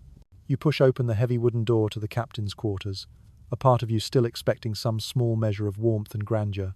But what greets you is another pocket of invasive cold air, tinged with the familiar smells of damp wood and spent lamp oil. The cabin is small, less a room and more a narrow, constricting box. A single lantern hangs from a low beam that groans with every movement of the ship. Its unsteady light spills over a desk cluttered with nautical maps, scraps of parchment, and a compass whose glass is cracked. The captain sits hunched over this desk, his heavy coat drawn tight, his shoulders curved like a man who carries a weight far heavier than mere frost. His hands, rough and scarred from a lifetime at sea, rest beside an open book. You cannot see the words he writes, but you can hear the soft, deliberate scratch of a quill on paper, a steady, measured sound that feels almost comforting in the surrounding chaos, a fragile anchor of order. Captains in the age of sail often carried the illusion of privilege, but in truth, their private cabins offered little more than a more profound isolation. Historical logs from 15th century voyages describe rooms just like this, cramped, draughty, and filled with the constant groaning of stressed timbers. The captain slept alone, yes, but he was never free from the sea's invasive reach. The cold slid in through every crack, and the noise of the living ship never, ever stopped. You take a step closer. The lantern light catches his face. He looks older than he likely is, his eyes sunk deep into the shadows of dark circles. A faint, glittering line of frost has formed in his beard, where his own breath has frozen. He glances up at you, his expression unreadable, and gives a single, tired nod before returning to his writing. It is not an unkind gesture, just one born of a weariness so deep it has settled in his bones, a fatigue only those who have led men through storms can truly understand. On the table beside him sits a half-empty bottle and a single pewter cup, the faint scent of rum hanging in the air. Next to it lies a pistol, polished but clearly worn, and a neatly folded handkerchief embroidered with initials that have now faded until they are almost invisible. You sense, with a strange certainty, that the handkerchief belonged to someone else, someone left behind on a distant shore. A curious entry in a captured pirate's journal describes how captains often wrote at night simply to calm their thoughts. Some kept meticulous ledgers of loot and supplies. Others recorded their dreams, their regrets, or their silent prayers. A few even wrote letters they knew they could never send. It was their only way to speak honestly, surrounded as they were by men who worshipped bravado. You look at the bed pushed against the far wall. It is little more than a wooden frame with a thin mattress stuffed with straw. The blanket is thick but worn, patched with mismatched scraps of fabric. So much for luxury. The captain sleeps no better than his crew. He sighs quietly, setting the quill aside. His hands tremble almost imperceptibly as he flexes his fingers, stiff with cold. Then, as if acting on a sudden memory, he opens a small wooden box beside his desk. Inside are a few old coins, some bits of metal, and a single tarnished locket. He opens it with a reverent, private motion, revealing the miniature painting of a woman's face, her expression impossibly serene. He looks at it for a long, silent moment before closing the lid with a soft click. There is a detail in one sailor's testimony about how captains would hide tokens like this, not merely for sentiment, but for their own sanity. Leadership at sea was isolation in its purest form. Every decision could mean the difference between life and death, and every mistake left a scar that never healed. The locket, the drink, the diary, they were all just small defenses against an ocean of guilt. The ship shifts, groaning as its hull scrapes against a sheet of ice. The lantern swings, sending the shadows lurching across the walls. You notice carvings etched into the wood marks of storms survived, perhaps, or ports visited. One shape stands out from the rest, a rough cross, cut deep into the grain. It looks newer, a fresh wound in the wood. Maybe a memorial, maybe a plea. The captain glances at it, then quickly looks away. He stands, adjusts his heavy coat, and moves to the small, frosted window. His reflection in the glass looks back at him like a ghost, trapped behind a veil of ice. The sea outside is a black void, and fresh flakes of snow cling to the edges of the window pane. He breathes out, fogging the glass, then wipes it clean with his sleeve. The motion is automatic and almost tender. This captain seems quiet, steady, but the silence around him carries its own immense weight. He moves toward the bed and sits, rubbing his temples, his pistol always within reach. You sense that he sleeps lightly, if he sleeps at all. Perhaps he dreams of mutiny, or of the faces of the men who never returned from their raids. In one of the old chronicles, a captured sailor wrote that a captain's sleep is a coin flipped by the sea. If the night is calm, he might rest. If not, he lies awake, listening to the water whispering around the hull, counting every sound that could mean danger. You can imagine that now. The steady rhythm of the sea outside, the quiet, relentless pulse of guilt inside. He finally stretches out on the bed, pulling the worn blanket around him. His breathing slows, though his eyes remain open for a moment longer. For all the chaos on the decks above, this small cabin holds a fragile, heavy calm. The captain sleeps alone, but he does not sleep peacefully. The cold itself keeps watch with him, whispering softly through the cracks, reminding him of everything he has gained and everything he has lost. Night falls once more, thick and silent as a shroud. The lanterns on deck burn low, their weak light rippling across the wet, frozen wood like trembling, earthbound stars. You move slowly through the narrow corridor toward the crew's quarters, and the air feels heavier than before, charged with an unspoken current, a tension you can almost taste. Down here, sleep no longer comes easily. The relentless cold has finally crept into their tempers. The men lie in their hammocks, their faces half hidden in the dim, shifting light. A few whisper to each other, their voices sharp and hurried. Others simply stare upward at the dark beams, their eyes wide open and unblinking in the gloom. The ship itself groans softly, a low, resonant sound that might be mistaken for a sleeping giant's breath. Somewhere in the darkness, a bottle rolls and clinks against the floorboards. Someone curses under their breath.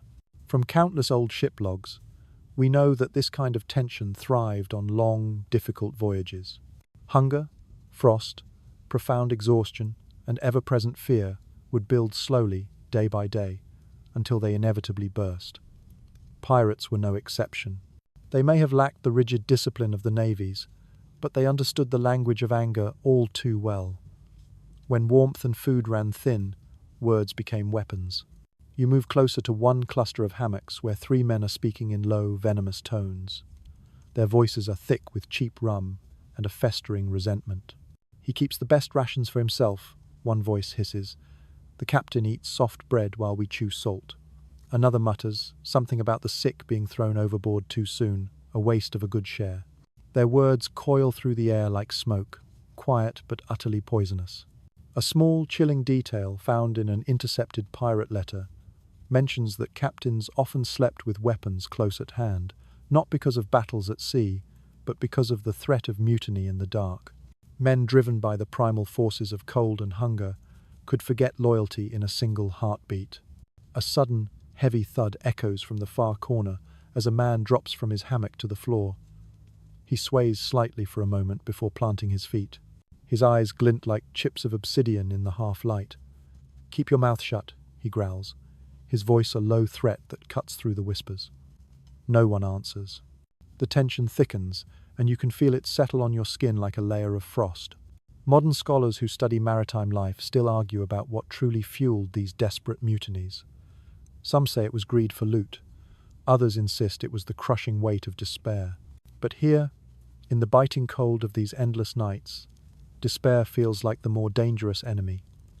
Greed requires planning. Misery needs only silence. The standing pirate finally moves away, his footsteps heavy on the boards. The others watch him go, saying nothing. Then one of them whispers, "He'll snap soon." They share a short, ugly laugh, the kind that carries no humor at all. And you realize the crew has fractured. Sleep has turned from a refuge into a risk. The lantern flickers, making the shadows lurch across the walls. The ship sways gently, but the mood inside remains sharp and brittle. Even the cat, curled in a corner, keeps its eyes open, its ears twitching with every sound. The men try to settle again, pulling their blankets tighter, pointedly turning their backs to one another. You recall a curious fact from a 15th century trial record, which describes a mutiny that began over a single blanket. One man took another's during a freezing night. By morning, blood stained the deck. The court called it madness born of cold. Reading that, you understand how easily these nights could end the very same way. You glance at one pirate near the door. He holds a knife, not drawn, but ready. His hand rests lightly on the hilt, even as his eyes seem to close. Others shift uneasily, pretending not to notice.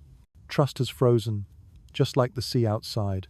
The quiet hum of the ship now feels too loud, every creak an accusation. Then, from above, the wind rises again, a sudden howl that rattles the rigging. The sound breaks the inward-facing tension, drawing every eye upward. The cold is returning, seeping back through the wood, a stark reminder that the real enemy is outside for now. A voice from the corner speaks suddenly, calm but firm.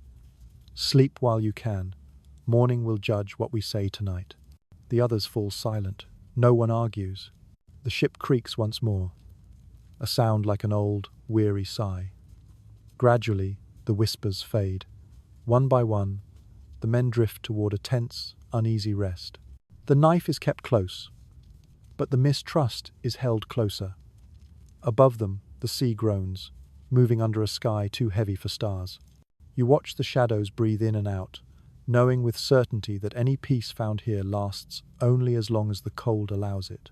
The next morning arrives with a dim, bluish light that seems to seep through every crack in the ship like cold water. The frost still clings tenaciously to the ropes, glittering faintly in the weak dawn, but the air feels oddly, unnervingly still. You step onto the deck, and your breath immediately clouds in a white plume before you. The sea is quiet again, a pale, unbroken mirror stretching to a featureless horizon. The pirates move like ghosts in this grey world, their motions silent and slow, their faces drawn tight with a profound fatigue. The cold has settled deep into their bones now, a permanent resident, but last night's tension has broken. They have learned to fight the cold in their own strange communal ways. You notice immediately how they move in pairs, or small, tight groups, working instinctively close together, sharing what little warmth their bodies can generate. A man tightens a line on the rigging while another stands shoulder to shoulder with him, their movements perfectly synchronized. No one speaks, yet there is a clear rhythm in their shared silence. It is a small, unspoken defiance against the vast, indifferent cold. Records from a northern trade ship of the 14th century mention that sailors often slept in tight clusters during the coldest nights, pressing close under shared blankets. It was never about sentiment, it was about survival.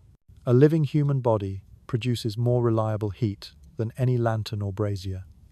The pirates on this ship have rediscovered that same elemental truth. You watch as two men lean against the mainmast, wrapped together in a single, tattered cloak. Their eyes are closed, their breathing slow and steady, their bodies swaying in perfect time with the ship's gentle movement. Another small group sits on the deck, passing a flask back and forth, their shoulders pressed firmly together. The cold is still here, sharp and merciless, but they have learned how to soften its edges with this simple closeness. The ship rolls slightly, and one of the men lets out a quiet, breathy laugh. It is the first sound of genuine joy you have heard, in what feels like an eternity. He reaches out to steady his friend, and for a brief, beautiful moment, the air feels almost light again. Even in the coldest corners of the world, companionship finds a way to survive. You walk toward the bow, where a young pirate sits cross-legged beside a small, soot-stained wooden box. He opens it with a reverence, usually reserved for treasure, revealing a handful of coals that glow faintly inside. The heat that rises from them barely reaches his hands, yet he smiles as though it were a roaring fire. Two others immediately kneel beside him, holding their palms close to the weak glow. Their breath fogs the air, their faces illuminated by the faint red light as one of them begins to hum an old, half-forgotten tune. You remember reading that some crews passed small ember boxes, just like this, between watch shifts. The precious coals would be covered in ash to preserve them and carried from man to man, a fragile, travelling gift of warmth. If the fire ever died, it was said to bring the worst of luck, as if the ship itself had just lost its heartbeat. You can feel that belief here, in the solemn reverence with which they handle the small box. The cat appears then, leaping from a barrel and weaving silently through their legs. It purrs softly, brushing against their boots. Someone laughs and scoops it up, tucking it inside his heavy coat. The animal wriggles once, then settles, content. It is another kind of shared heat, a tiny heartbeat against a human one. The captain appears on deck for a moment, his face pale in the thin morning light. He scans the scene, his gaze lingering on the small groups of men huddled together. Perhaps he understands what he is seeing.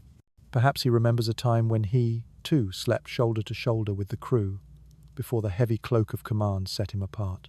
He gives a single, almost imperceptible nod, then retreats back into the cold isolation of his cabin. The men resume their work. They haul lines, scrape frost, adjust the sails. Their movements remain slow, but there is a clear purpose now, even a hint of renewed energy. Each touch, each shared breath, keeps the cold from winning completely. You realize that it is not a fire that is keeping them alive. It is this invisible network of quiet, stubborn warmth, passing from one body to another. You stand at the edge of the deck, watching your own breath swirl away into the thin air. The horizon has softened, and the sky is beginning to glow with a faint, hopeful pink, as if the sun is trying to remember its strength.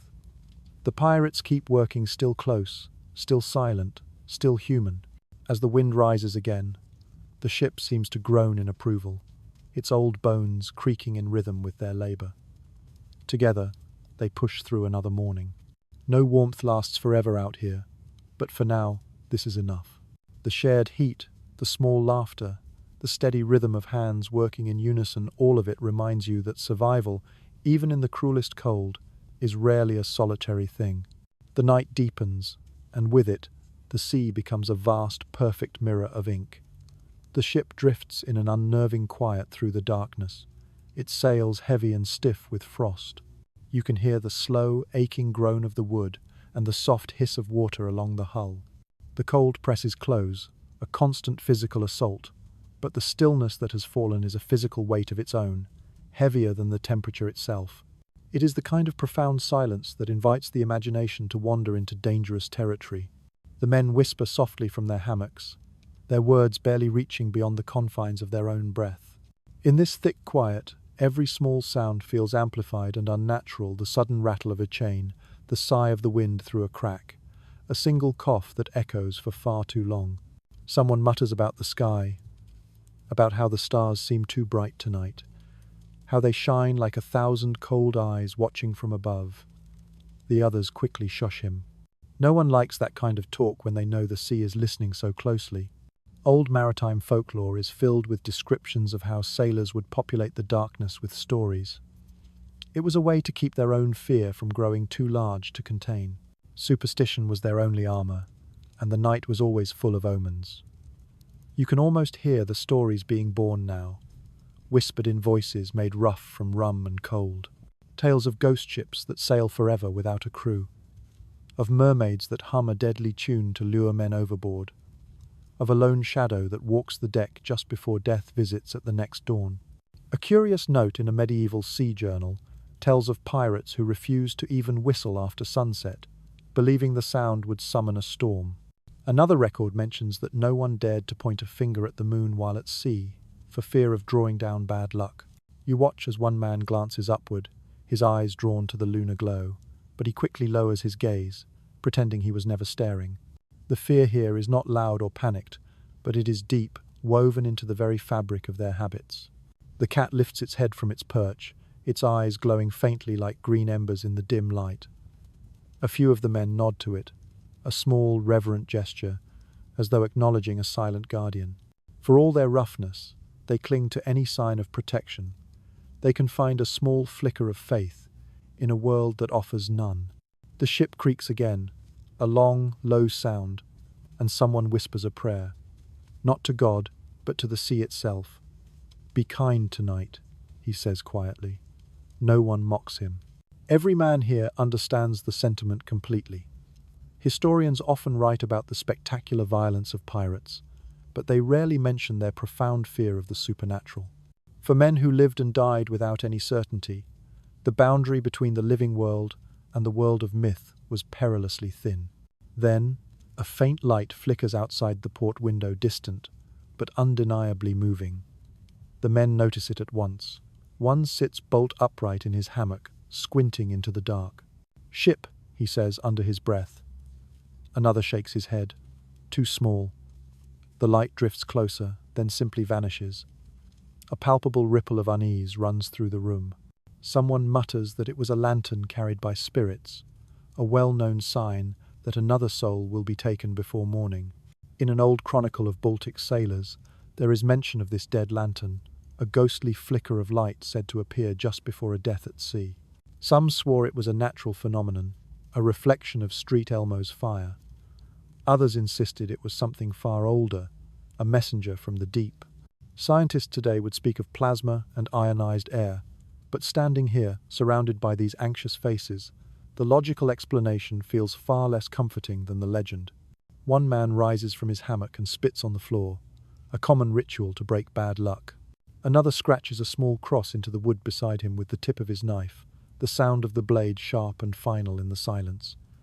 They settle again, though no one truly relaxes. Their breaths rise in small, steady clouds, but they are coming too fast. You look up at the ceiling, where the lantern's flame trembles with every motion of the ship, making the shadows ripple across the beams like dark waves. A detail from an early navigator's logbook describes how men sometimes heard voices during the stillest nights, whispers woven into the very sound of the wind. Some believed they were the voices of lost sailors, calling for help. You pause now, listening. The wind slides through the cracks, and for a moment you think you can hear it too, something softer beneath the moan, like the murmur of words in another language.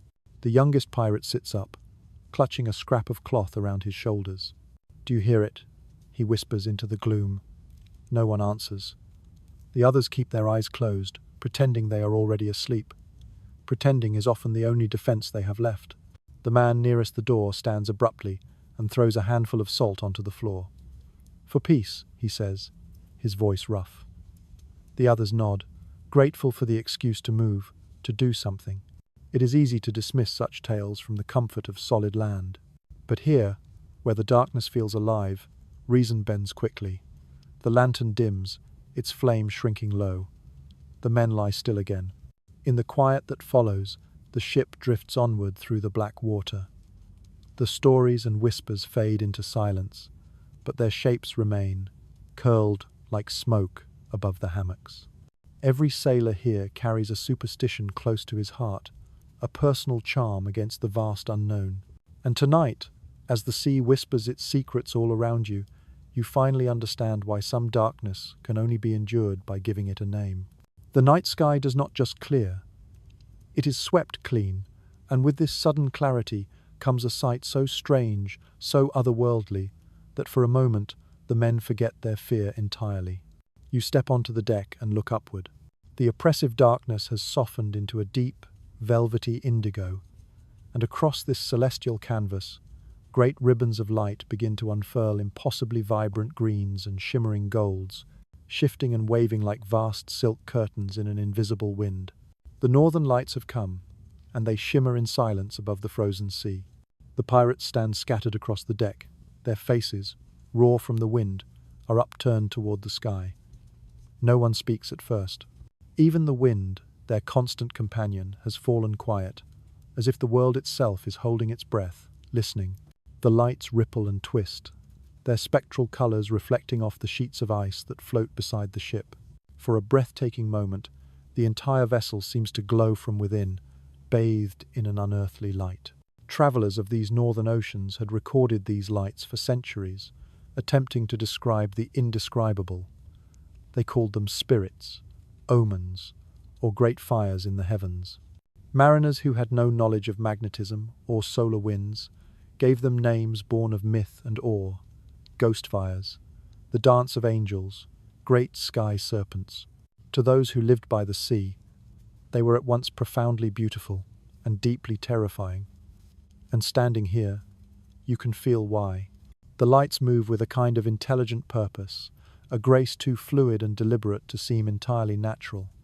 A pirate near you instinctively crosses himself, his lips moving in a silent prayer. Another lets out a soft, nervous laugh, pretending not to care, but his voice trembles. In the unearthly glow, his eyes gleam like wet stones. One curious account, written by a Hanseatic merchant in the 1400s, describes his crew falling to their knees when they first saw the aurora.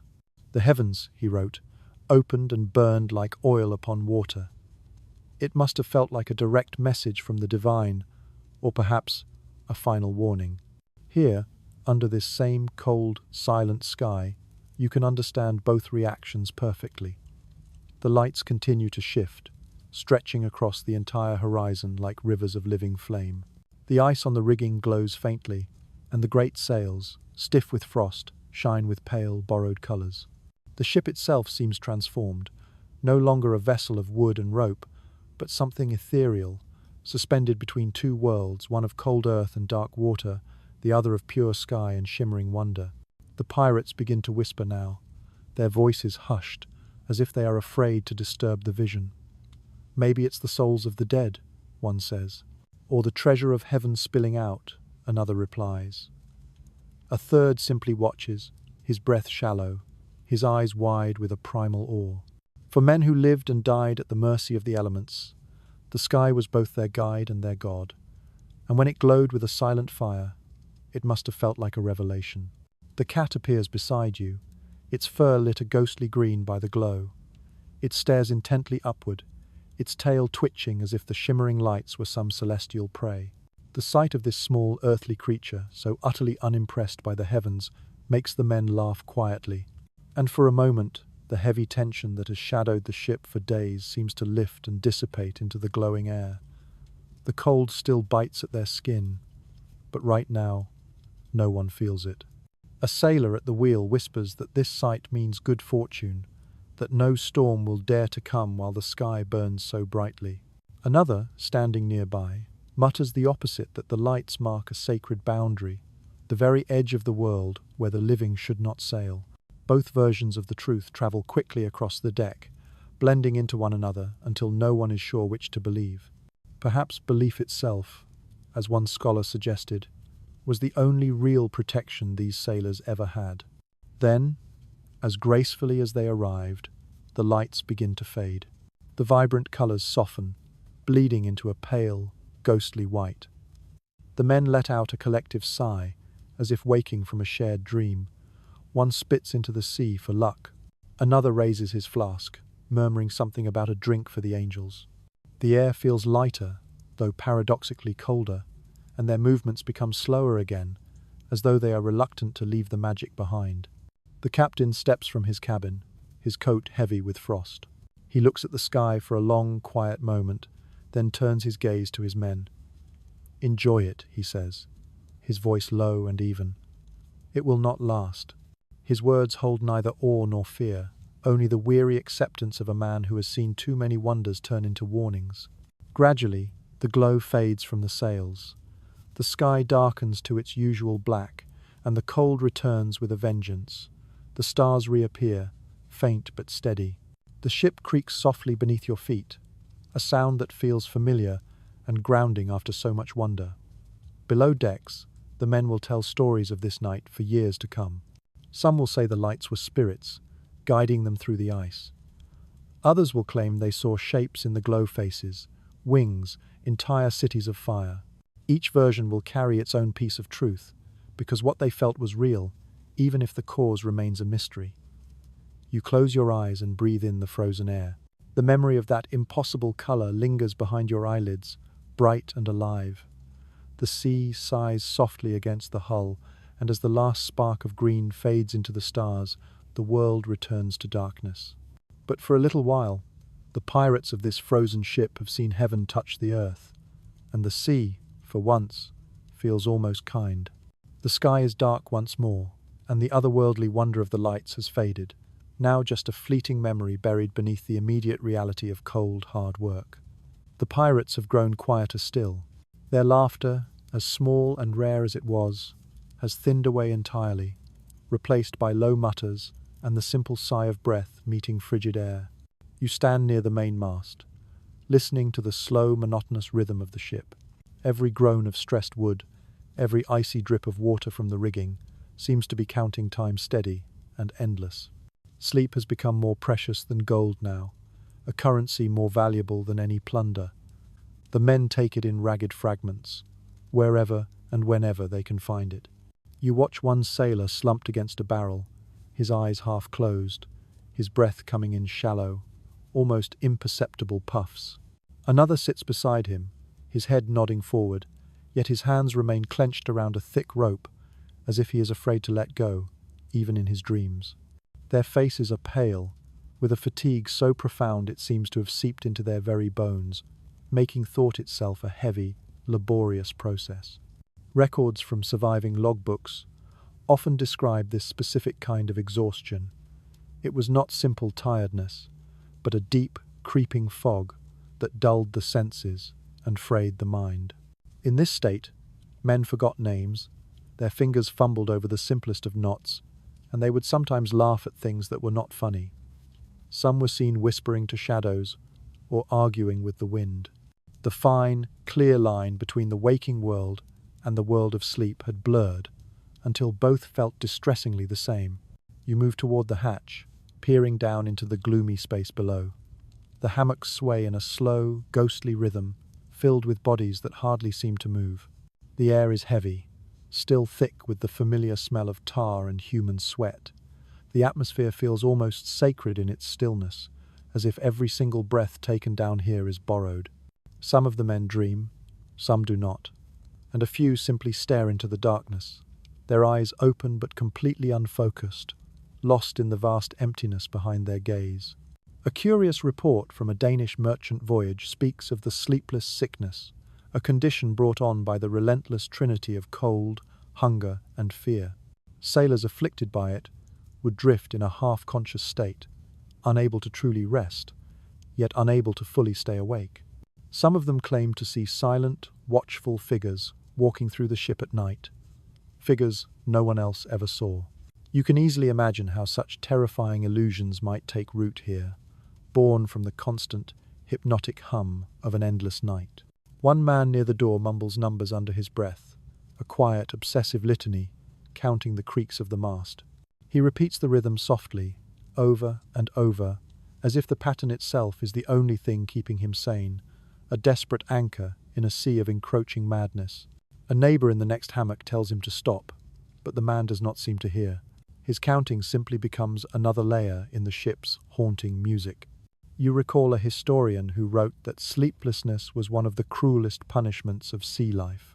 When warmth and food could not be found, sleep was the only true escape, and even that final refuge was stolen by the ceaseless motion of the waves or the mournful moan of the wind. And you can feel the profound truth of that here. Each man seems trapped between two worlds, neither resting nor truly living. One man wakes with a sudden, sharp gasp that cuts through the quiet. He sits bolt upright, grabbing at his chest, his breathing ragged, his eyes wide with a terror that is not of this world. The others stir, a brief flicker of shared fear passing between them, but no one moves to help. He mutters something about falling, about the cold, dark hands of the sea pulling him under. Then, trembling, he lies back down. Within moments, he is asleep again, or something that passes for it. Out here, scientific explanations of night terrors, a mix of exhaustion, malnutrition, and stress, do not ease the fear. When every creak of the ship might be the ocean calling your name, logic offers very little comfort. You climb back to the deck, seeking fresh air. The night wind stings your face, each gust a fresh assault. A few pirates stand guard, their eyes half shut but somehow still alert. You can see them fighting to stay awake, their heads drooping before snapping up again. It is said that during the longest voyages, men could learn to fall asleep standing up, their bodies trained by raw necessity. Some captains would punish them for it. Others, like this one, looked the other way, knowing that exhaustion is a tyrant that cannot be commanded. You look at these men, swaying in the pale moonlight, and wonder how they will possibly make it through another week of this frozen, waking dream. The moon is low, and it feels less like night and more like a fever dream that has gone on for far too long. The ocean has no silence, only repetition. Even rest becomes work. Yet in that strange grey space between waking and sleeping, something keeps them alive. Maybe it is habit. Maybe it is a forgotten flicker of hope. Or maybe it is the ship itself, carrying them forward through a darkness that never truly ends. Then, the wind returns before sunrise, a low moan that quickly builds to a furious howl, an angry voice screaming across the deck. You are jolted awake by the sound of canvas snapping like a gunshot overhead. The calm that held for days is gone, shattered. The sea is alive again, dark, churning and violent. The ship convulses, tilting sharply as a massive wave slams against the hull. Shouts echo through the storm as men rush to their stations. The cold rain feels like liquid needles against your skin. Salt water sprays over the bow, freezing almost instantly where it hits the wood. The air now smells of iron, salt, and raw fear. The deck pitches steeply to one side, and barrels break free from their lashings, rolling wildly. Ropes snap like whips in the gale. The men fight to regain control, their boots slipping on the slick, icy planks. One pirate clings to the rigging, shouting orders that are nearly swallowed by the wind. Another tries to haul on a frozen line, his fingers raw and bleeding. Each gust feels like a physical blow, a living thing pushing back against their every effort. Lightning flashes in the distance, illuminating the clouds in a brief, terrifying flash of silver. For a second, the horizon vanishes completely, the sea and sky merging into one raging, chaotic wall. Then, just as quickly, everything is dark again. The captain appears from his cabin, his coat whipping in the wind. "Hold fast," he roars, his voice a raw command that cuts through the chaos. The men obey, instantly. He grips the wheel himself, his knuckles white on the wood, and the ship shudders under his command, fighting to meet every wave head-on.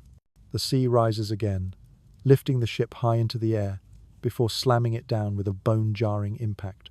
And in the midst of the terror, you hear someone laughing a sharp, wild, and utterly unhinged sound. It is the laughter of a man who has passed beyond fear, who has accepted that control is, and always was, an illusion. "She's testing us," one of the pirates shouts over the wind. Another spits defiantly into the storm. "Then, let her test." The others let out a weak cheer, their voices blending with the thunder. Defiance becomes warmth when there is nothing else left to hold. The world shrinks to the ship, the wind, and the endless, brutal rhythm of survival. Hours blur into a single, stretched-out moment. Then, as suddenly as it began, the thunder stops. The wind weakens. The sea seems to exhale, still restless, but no longer furious. The ship drifts, battered, but miraculously upright. The men slump where they stand, too exhausted to cheer. A single ray of pale, watery light breaks through the clouds, touching the bruised faces of the crew. The storm has passed, but it has taken something with it. You can feel the emptiness it has left behind, like the ringing silence after a deafening shout. The men begin to move again, checking damage, their movements slow, almost robotic. They do not speak of fear or of luck. They simply return to their rhythm. The sea has tested them, and for tonight, they are still here. Morning arrives not with light, but as an absence of colour. The world is a monochrome sketch of grey on grey, and the air feels as still and brittle as glass. The storm has ended, but what it has left behind is worse in its own quiet, suffocating way. The cold has deepened, becoming a sharp, physical presence that stings the lungs with every breath. You step onto the deck, and your boots crunch on a thin, crystalline crust of frozen salt. The sea around the ship has slowed, thickened into something viscous, and now floats with vast, interlocking patches of ice that drift close together like the cracked mirrors of a dead giant. The great sails hang limp and heavy, glazed with a shell of frost. Each rope in the rigging glitters faintly, drawn stiff and unmoving. The pirates move with extreme care, their steps cautious and measured. No one speaks much. The ship itself seems suspended between motion and stillness, alive, but trapped in a world that has been bleached white. A record from a 15th century expedition describes mornings like this as waking inside a frozen breath. The sea, the writer noted, stopped feeling like water. The familiar sound of the waves softened until it became a muffled, distant hum, as if the ocean itself had fallen into a deep, death-like sleep. You can feel that now. The air is thick with a silence so profound that even the wind seems afraid to stir. One of the men leans over the rail, staring down into the icy water. Sheets of thin, sharp ice bump against the hull with a hollow, funereal ringing sound. He reaches out with a long pole and pushes them away, but more drift in from the horizon to take their place. Another man joins him, muttering about how the sea looks like a graveyard, an ossuary of broken bones. No one laughs at the grim comparison. The frost has claimed everything. The deck glows faintly under the weak, anemic light, each board glistening like polished marble. When you touch the rail, it burns your skin with an intense, dry cold. The pirates pull their scarves higher over their faces, their beards already crusted white with their own frozen breath.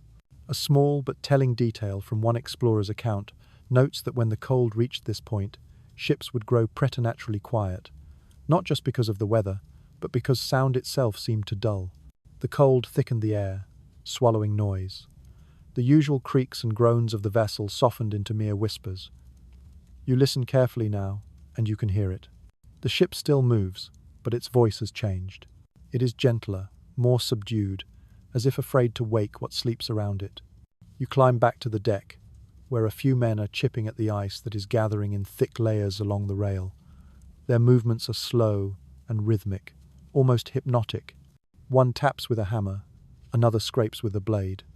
The small, sharp sounds carry faintly, echoing through the still air with an unnatural clarity. It feels like working inside a vast, frozen cathedral. A curious tradition from Scandinavian sailors claimed that whistling could wake the wind from its slumber. Crews stuck in a frozen calm would sometimes whistle softly together, believing the sound could call the sea back to life. One of the pirates begins to do it now, a thin, shaky tune that is barely audible. Another joins in, then another, until a faint, fragile chorus drifts across the deck, a sound that feels both hopeless and defiant. The sky brightens slightly, and the faintest hint of a sun appears, a pale, sterile circle that offers no warmth. The light reflects off the endless field of ice, flooding the ship in a soft, blindingly white glow. It is beautiful, almost holy, and yet there is a deep danger in it. The pirates shield their eyes as the brightness bounces from the frozen sea, the glare so intense it is painful to look at. For a moment, the world feels too bright, too silent to be real. A sailor drops his hammer. The sound echoes across the deck like a gunshot. Everyone turns. The man is staring at his own hands, raw, red and stiff. Frostbite has taken hold, spreading ugly, pale patches across his fingers. Another man silently helps him wrap them in cloth, rubbing them gently. No one speaks. Pain has become a private matter here, a burden to be borne in silence. The ship creaks again as a large sheet of ice slides against its side. The sound is deep and slow, like the groan of something ancient stirring in its sleep. You look out over the horizon where the sea has turned completely white, the ice spreading endlessly, glinting in the cold light. It feels as if the entire world has stopped breathing. One of the pirates murmurs that they have entered a place where time itself does not move. Another spits and says it is just the sea sleeping. Their words hang in the air, frost-laden and fragile. A detail from a medieval poem about northern sailors reads, "The sea lay still as thought, and our hearts froze with it. Standing here now, You finally understand what that means. The stillness is more frightening than the violence of the storm. There is no motion, no sound, only the vast, white, featureless emptiness that swallows all sense of direction. You close your eyes for a moment, just listening to the faint crackle of the ice, the soft sigh of the ship, and the sound of the men's own breathing. The sea, though frozen on its surface, still lives beneath it all, patient and waiting. And you realize that even in this absolute silence, the sea is never truly still. The cold only hides the movement, waiting for the moment it chooses to wake again. As the grey day drags on, the ice thickens. The ship no longer glides. It pushes forward inch by agonizing inch, its wooden hull grinding against the frozen surface of the sea. The sound is deep and visceral, a gut-wrenching noise like the grinding of teeth on stone. You feel each vibration shudder up through the soles of your boots, a steady, grim reminder that the ocean is no longer water, but something harder, heavier, and infinitely crueler. The pirates move with a painful slowness now, their steps cautious and uncertain. Every rope, every tool, every finger feels stiff and brittle, on the verge of snapping. Even the simple act of speech seems to require a monumental effort. The air is so profoundly cold that words turn to visible mist before they are even fully formed. You can see their breath hanging between them in the still air, like pale, fleeting ghosts.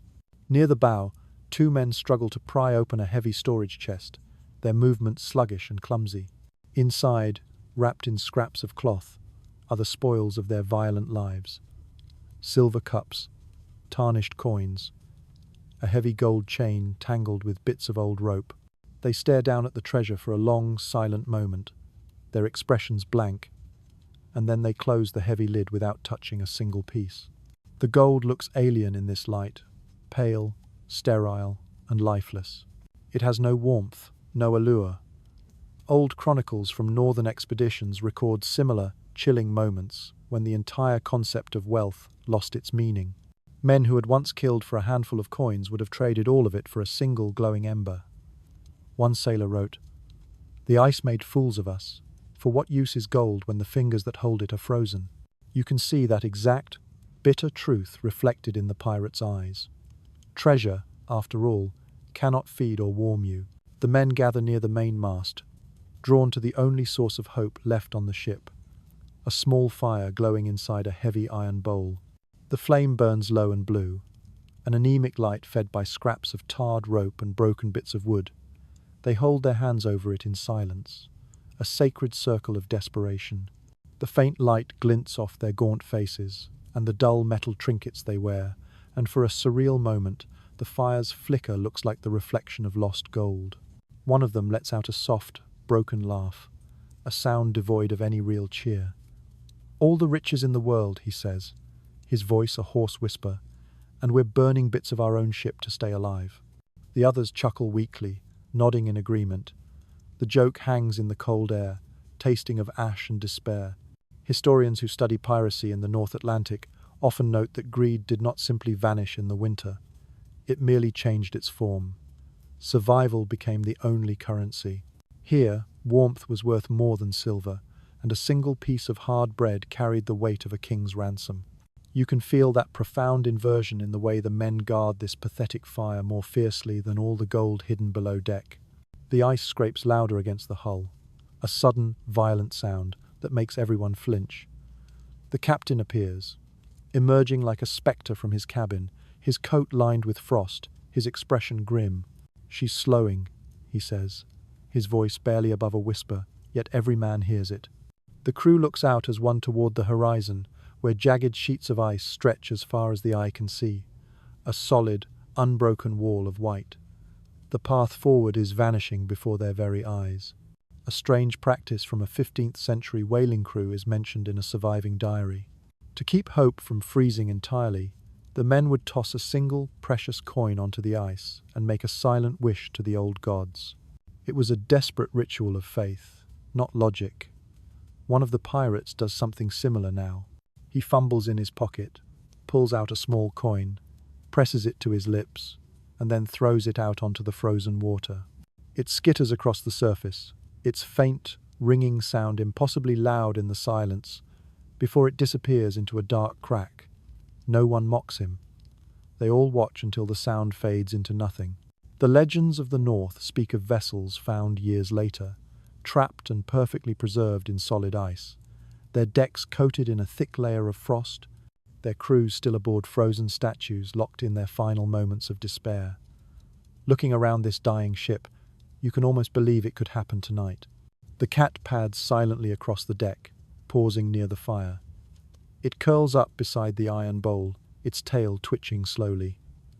The men watch it, a few of them managing a faint smile. Its dark fur catches the firelight, gleaming like warm ash. In this frozen, dying world, even that small, simple movement feels intensely alive. A sign that something, somewhere, still resists the cold. The sun begins to sink again, a pale, indifferent disk swallowed by the low-hanging clouds. The light fades with alarming speed, leaving behind a strange, ghostly glow that reflects from the endless ice. The ship looks ethereal now, a ghost ship floating in a world of silver and grey. A pirate holds out his hand, catching the new flakes of snow. "Looks like ash," he says softly. Another nods. "Maybe it is." The words drift away before anyone can answer. You look down at your own boots, half buried in frost, and realize how small and slow your own movements have become.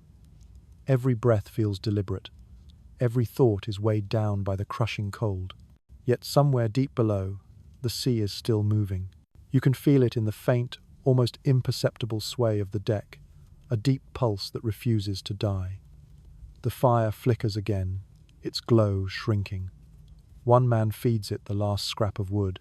The flame catches for a moment, then steadies. The pirates lean closer, their faces ghostly in the dim, precious light.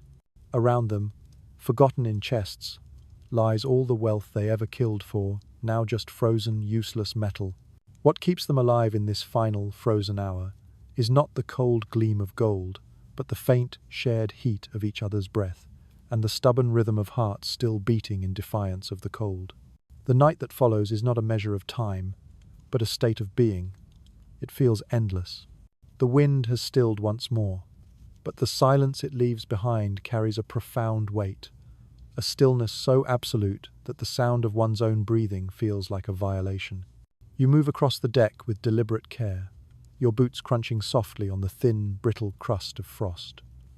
The world is so quiet that each small sound seems to echo for miles. The pirates barely move now. Most lie in their hammocks or huddle in the galley's ghost warmth, conserving the last dregs of their strength. Every movement costs effort. Every thought drags like a heavy anchor through the silt of exhaustion. When morning finally comes, it does not arrive with a sunrise, but as a slow dilution of the dark, it arrives without colour. The sky and the sea merge into the same dull, featureless grey, making it impossible to tell where one ends and the other begins. But something is different. The vast sheet of ice that had imprisoned the ship has loosened its grip, fractured by the faint, invisible push of a deep-water current. The ship creaks, letting out a long, resonant sigh, as if it is waking from a deep and troubled sleep. One by one, the pirates begin to stir. They look like mere shadows of their former selves. Their faces are gaunt, their lips cracked and broken, their eyes dull with a weariness that seems to have settled in their very souls. And yet, there is a quiet, unyielding endurance in them too. The strange, stubborn pride that belongs only to people who have survived everything the world can throw at them except for comfort. A fragment from a 15th century sailor's diary speaks of this exact moment, after the worst of winter had passed, when the sun finally returns, but the soul feels too tired to notice. "We were alive," he wrote, "but half of us were ghosts already." You can see that truth reflected here, in the cold grey light washing over the deck. A few men slowly rise to their feet, stamping the deck to wake the blood in their limbs. One pours a mere trickle of rum into a tin cup, his hands shaking so much that some of it spills, and passes it around. They drink in a shared, reverent silence.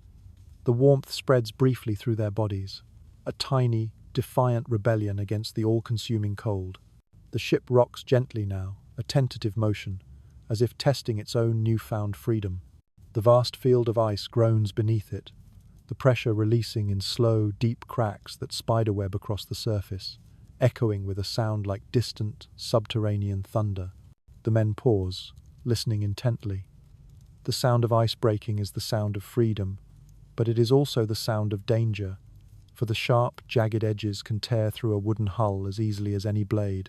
They hold still, waiting to see which it will be. The captain appears on deck, his shoulders hunched against the cold that has become a part of him, his face grey under a layer of frost. He glances toward the horizon, where a faint, watery light is beginning to glow through the mist. "It's moving," he says quietly. His voice is hoarse, but it is steady. A few of the men look up, and in their tired eyes, a flicker of something long extinguished hope rekindles itself. A curious passage from an early explorer's account describes the first sunrise after weeks of unrelenting darkness. The writer called it a wound of light in a frozen world. You feel that same sensation now as the sky brightens, as the pale, hesitant sun finally lifts itself above the edge of the sea. Its warmth is weak, almost non-existent, but its mere presence seems to wake the ship. The pirates straighten slowly, almost involuntarily, turning their faces toward the light like desperate flowers. They stand close together, sharing what little heat it offers. Some of them manage a faint, cracked smile. Others simply close their eyes, as if afraid the vision might disappear. The pale golden glow paints their hollow cheeks, bringing life and color back into the scene for the first time in what feels like a lifetime. A small sound interrupts the stillness, the sharp crackle of a rope snapping somewhere above. Everyone looks up. A thick line of ice, formed across the main sail, is thawing unevenly, and the tension has pulled it too tight. The captain shouts a quick, clear order, and two men begin to climb the rigging to fix it. Their movements are clumsy from the cold, but their determination is fierce. You can feel the ship truly awaken now, creaking, shifting, its timbers groaning not with pain, but with effort. It is alive. Then, a single voice breaks the quiet. One pirate begins to sing, softly, under his breath. The tune is simple and slow, a half-remembered song about ports and warmth and women left behind. Another joins in, his voice just as quiet. Then another. Their voices are rough and unsteady, but they fill the air, fragile but undeniably real. The sound spreads across the ship like a returning heartbeat. The sun climbs higher, and for the first time in days, it feels almost warm on your face. You watch as the ice continues to drift apart, breaking into smaller pieces in slow, almost graceful movements. The sound is deep and echoing, a kind of primal music in itself. One man laughs softly, another whispers, "She's letting us go." The captain stands by the wheel, his coat fluttering faintly in the new breeze. He does not smile, but you can see a softness in his eyes now, a quiet, profound gratitude. He looks at his men, then at the sea, and gives a single, slow nod, as if acknowledging a truce. The ice parts, and the ship drifts forward into open water. The men let out a cheer, a sound that is weak but deeply sincere.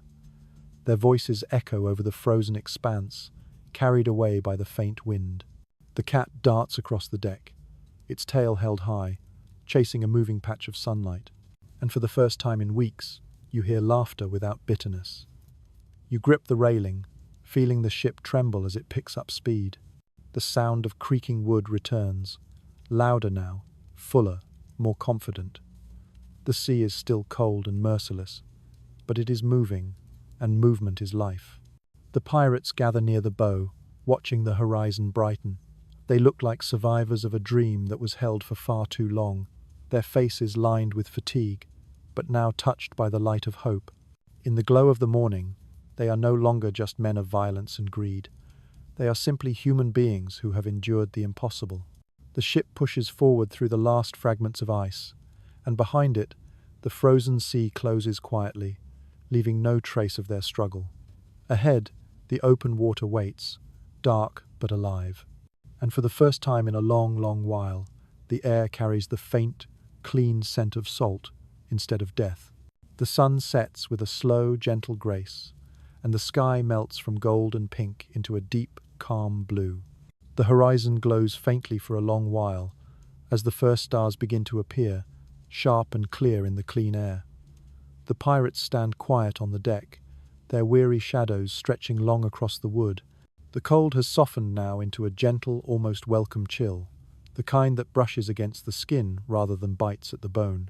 The ship glides onward through steady, placid waters, its hull whispering softly with each passing wave. You move along the deck, taking in the tranquil scene. The men are still, not from the heavy hand of fatigue, but from the quiet weight of reflection. Some lean against the railing, their gazes lost in the endless dark water. Others sit cross-legged near the main mast, their heads tilted back to study the vast map of the stars.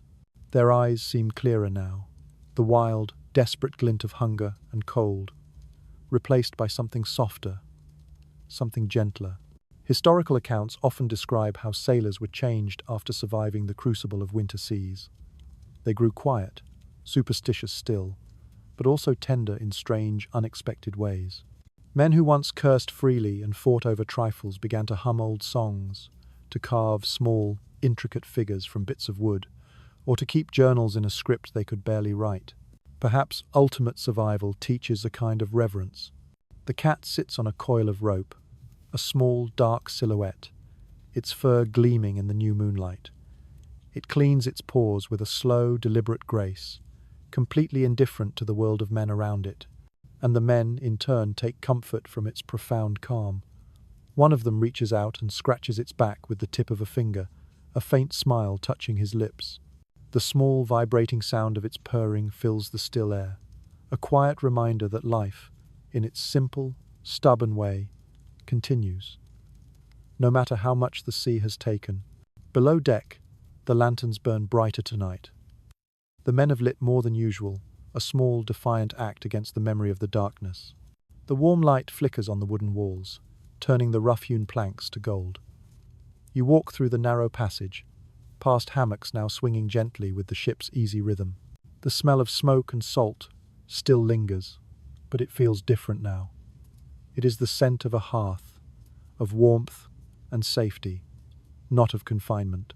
A few men sit together near the galley, sipping slowly from shared cups. The cook hums while stirring a pot of thin stew, and the steam that curls upward, ghost-like in the glow of the lantern, carries the promise of a warm meal. It is not a feast, but it is warm, and in this moment, that alone feels like unimaginable wealth. One man lifts his bowl in a quiet toast. "To the ones who did not freeze," he says softly. The others echo him, their voices a low murmur. There are no grand speeches, no boasts of their endurance, just a simple, solemn acknowledgement of those who were lost. You return to the deck. The sea is so calm that it reflects the stars like a perfect sheet of polished glass. The air feels clean, untouched. You breathe it in deeply, and for a moment it feels as though the entire world is holding its breath with you. A faint, luminous mist begins to gather on the horizon, glowing faintly under the moon. The pirates notice it too. "Fog," one whispers. Another shakes his head. "Not fog. Ghost light." They stare for a moment longer, then share faint, knowing smiles, each man interpreting the mystery as he wishes. The sea is generous with its enigmas, and after all they have seen, none of them feel the need to question it anymore. The captain stands near the wheel, his posture finally at ease. His eyes are fixed on the horizon, and though his expression is unreadable, you can imagine his thoughts wandering toward the shore, to warmth, to faces long unseen, to the strange and solid miracle of land. He notices you watching and gives a single, slow nod. It feels like an expression of shared gratitude, or perhaps a quiet farewell. The night grows quieter still. One by one, the pirates drift toward their hammocks, toward a rest they have earned. The air soon carries the gentle rhythm of deep breathing and the occasional soft snore. The ship's timbers creak softly, a familiar lullaby for the weary. You stand by the railing, staring at the faint glow on the water as the mist thickens, wrapping the ship in a blanket of silver. The sea murmurs against the hull, a sound that is no longer threatening but deeply soothing, like the world whispering a secret you can almost understand. You close your eyes, and the cool air touches your face like a hand in blessing. You think of the nights before the biting frost, the gnawing fear, the tiny fire that barely warmed. All of it feels a lifetime away now, softened and made distant by the simple fact of survival. The pirates who sleep below have crossed an invisible threshold, not just a sea of ice, but the very edge between raw endurance and a kind of quiet understanding. They have seen the world at its harshest, and they have found a way to rest within it. The sound of the sea deepens, rhythmic, eternal. The cold no longer bites, it hums softly now, a companion rather than an enemy. You breathe in, close your eyes, and let the world fade into that sound. The sea drifts around you now, a cradle instead of a threat. The ship glides slowly through the mist, its motion almost imperceptible, every sound softened. The whisper of water, the faint creak of rope, the gentle rustle of the sails. Even your own heartbeat seems to slow, blending with the steady, peaceful rhythm beneath your feet. The air is cool but kind. Somewhere nearby, a lantern burns low, its light a steady, golden promise. You hear the quiet murmur of sleep from below deck, the contented sighs of men who have finally, truly found peace. The ship itself seems to breathe with them, exhaling gently into the vast, silent night. Somewhere out in the silver mist lies a distant shore, but there is no hurry to find it. For now, there is only this profound calm. The stars shimmer above, mirrored perfectly in the quiet water below. Everything has come full circle. You inhale once more, deeply, and let the air settle inside you. The cold that once hurt now soothes. The dark that once threatened now comforts. The ocean hums its ancient lullaby, steady and endless. And you realize that even here, in the most frozen corner of the world, there has always been warmth waiting to be found. Sleep comes easily now,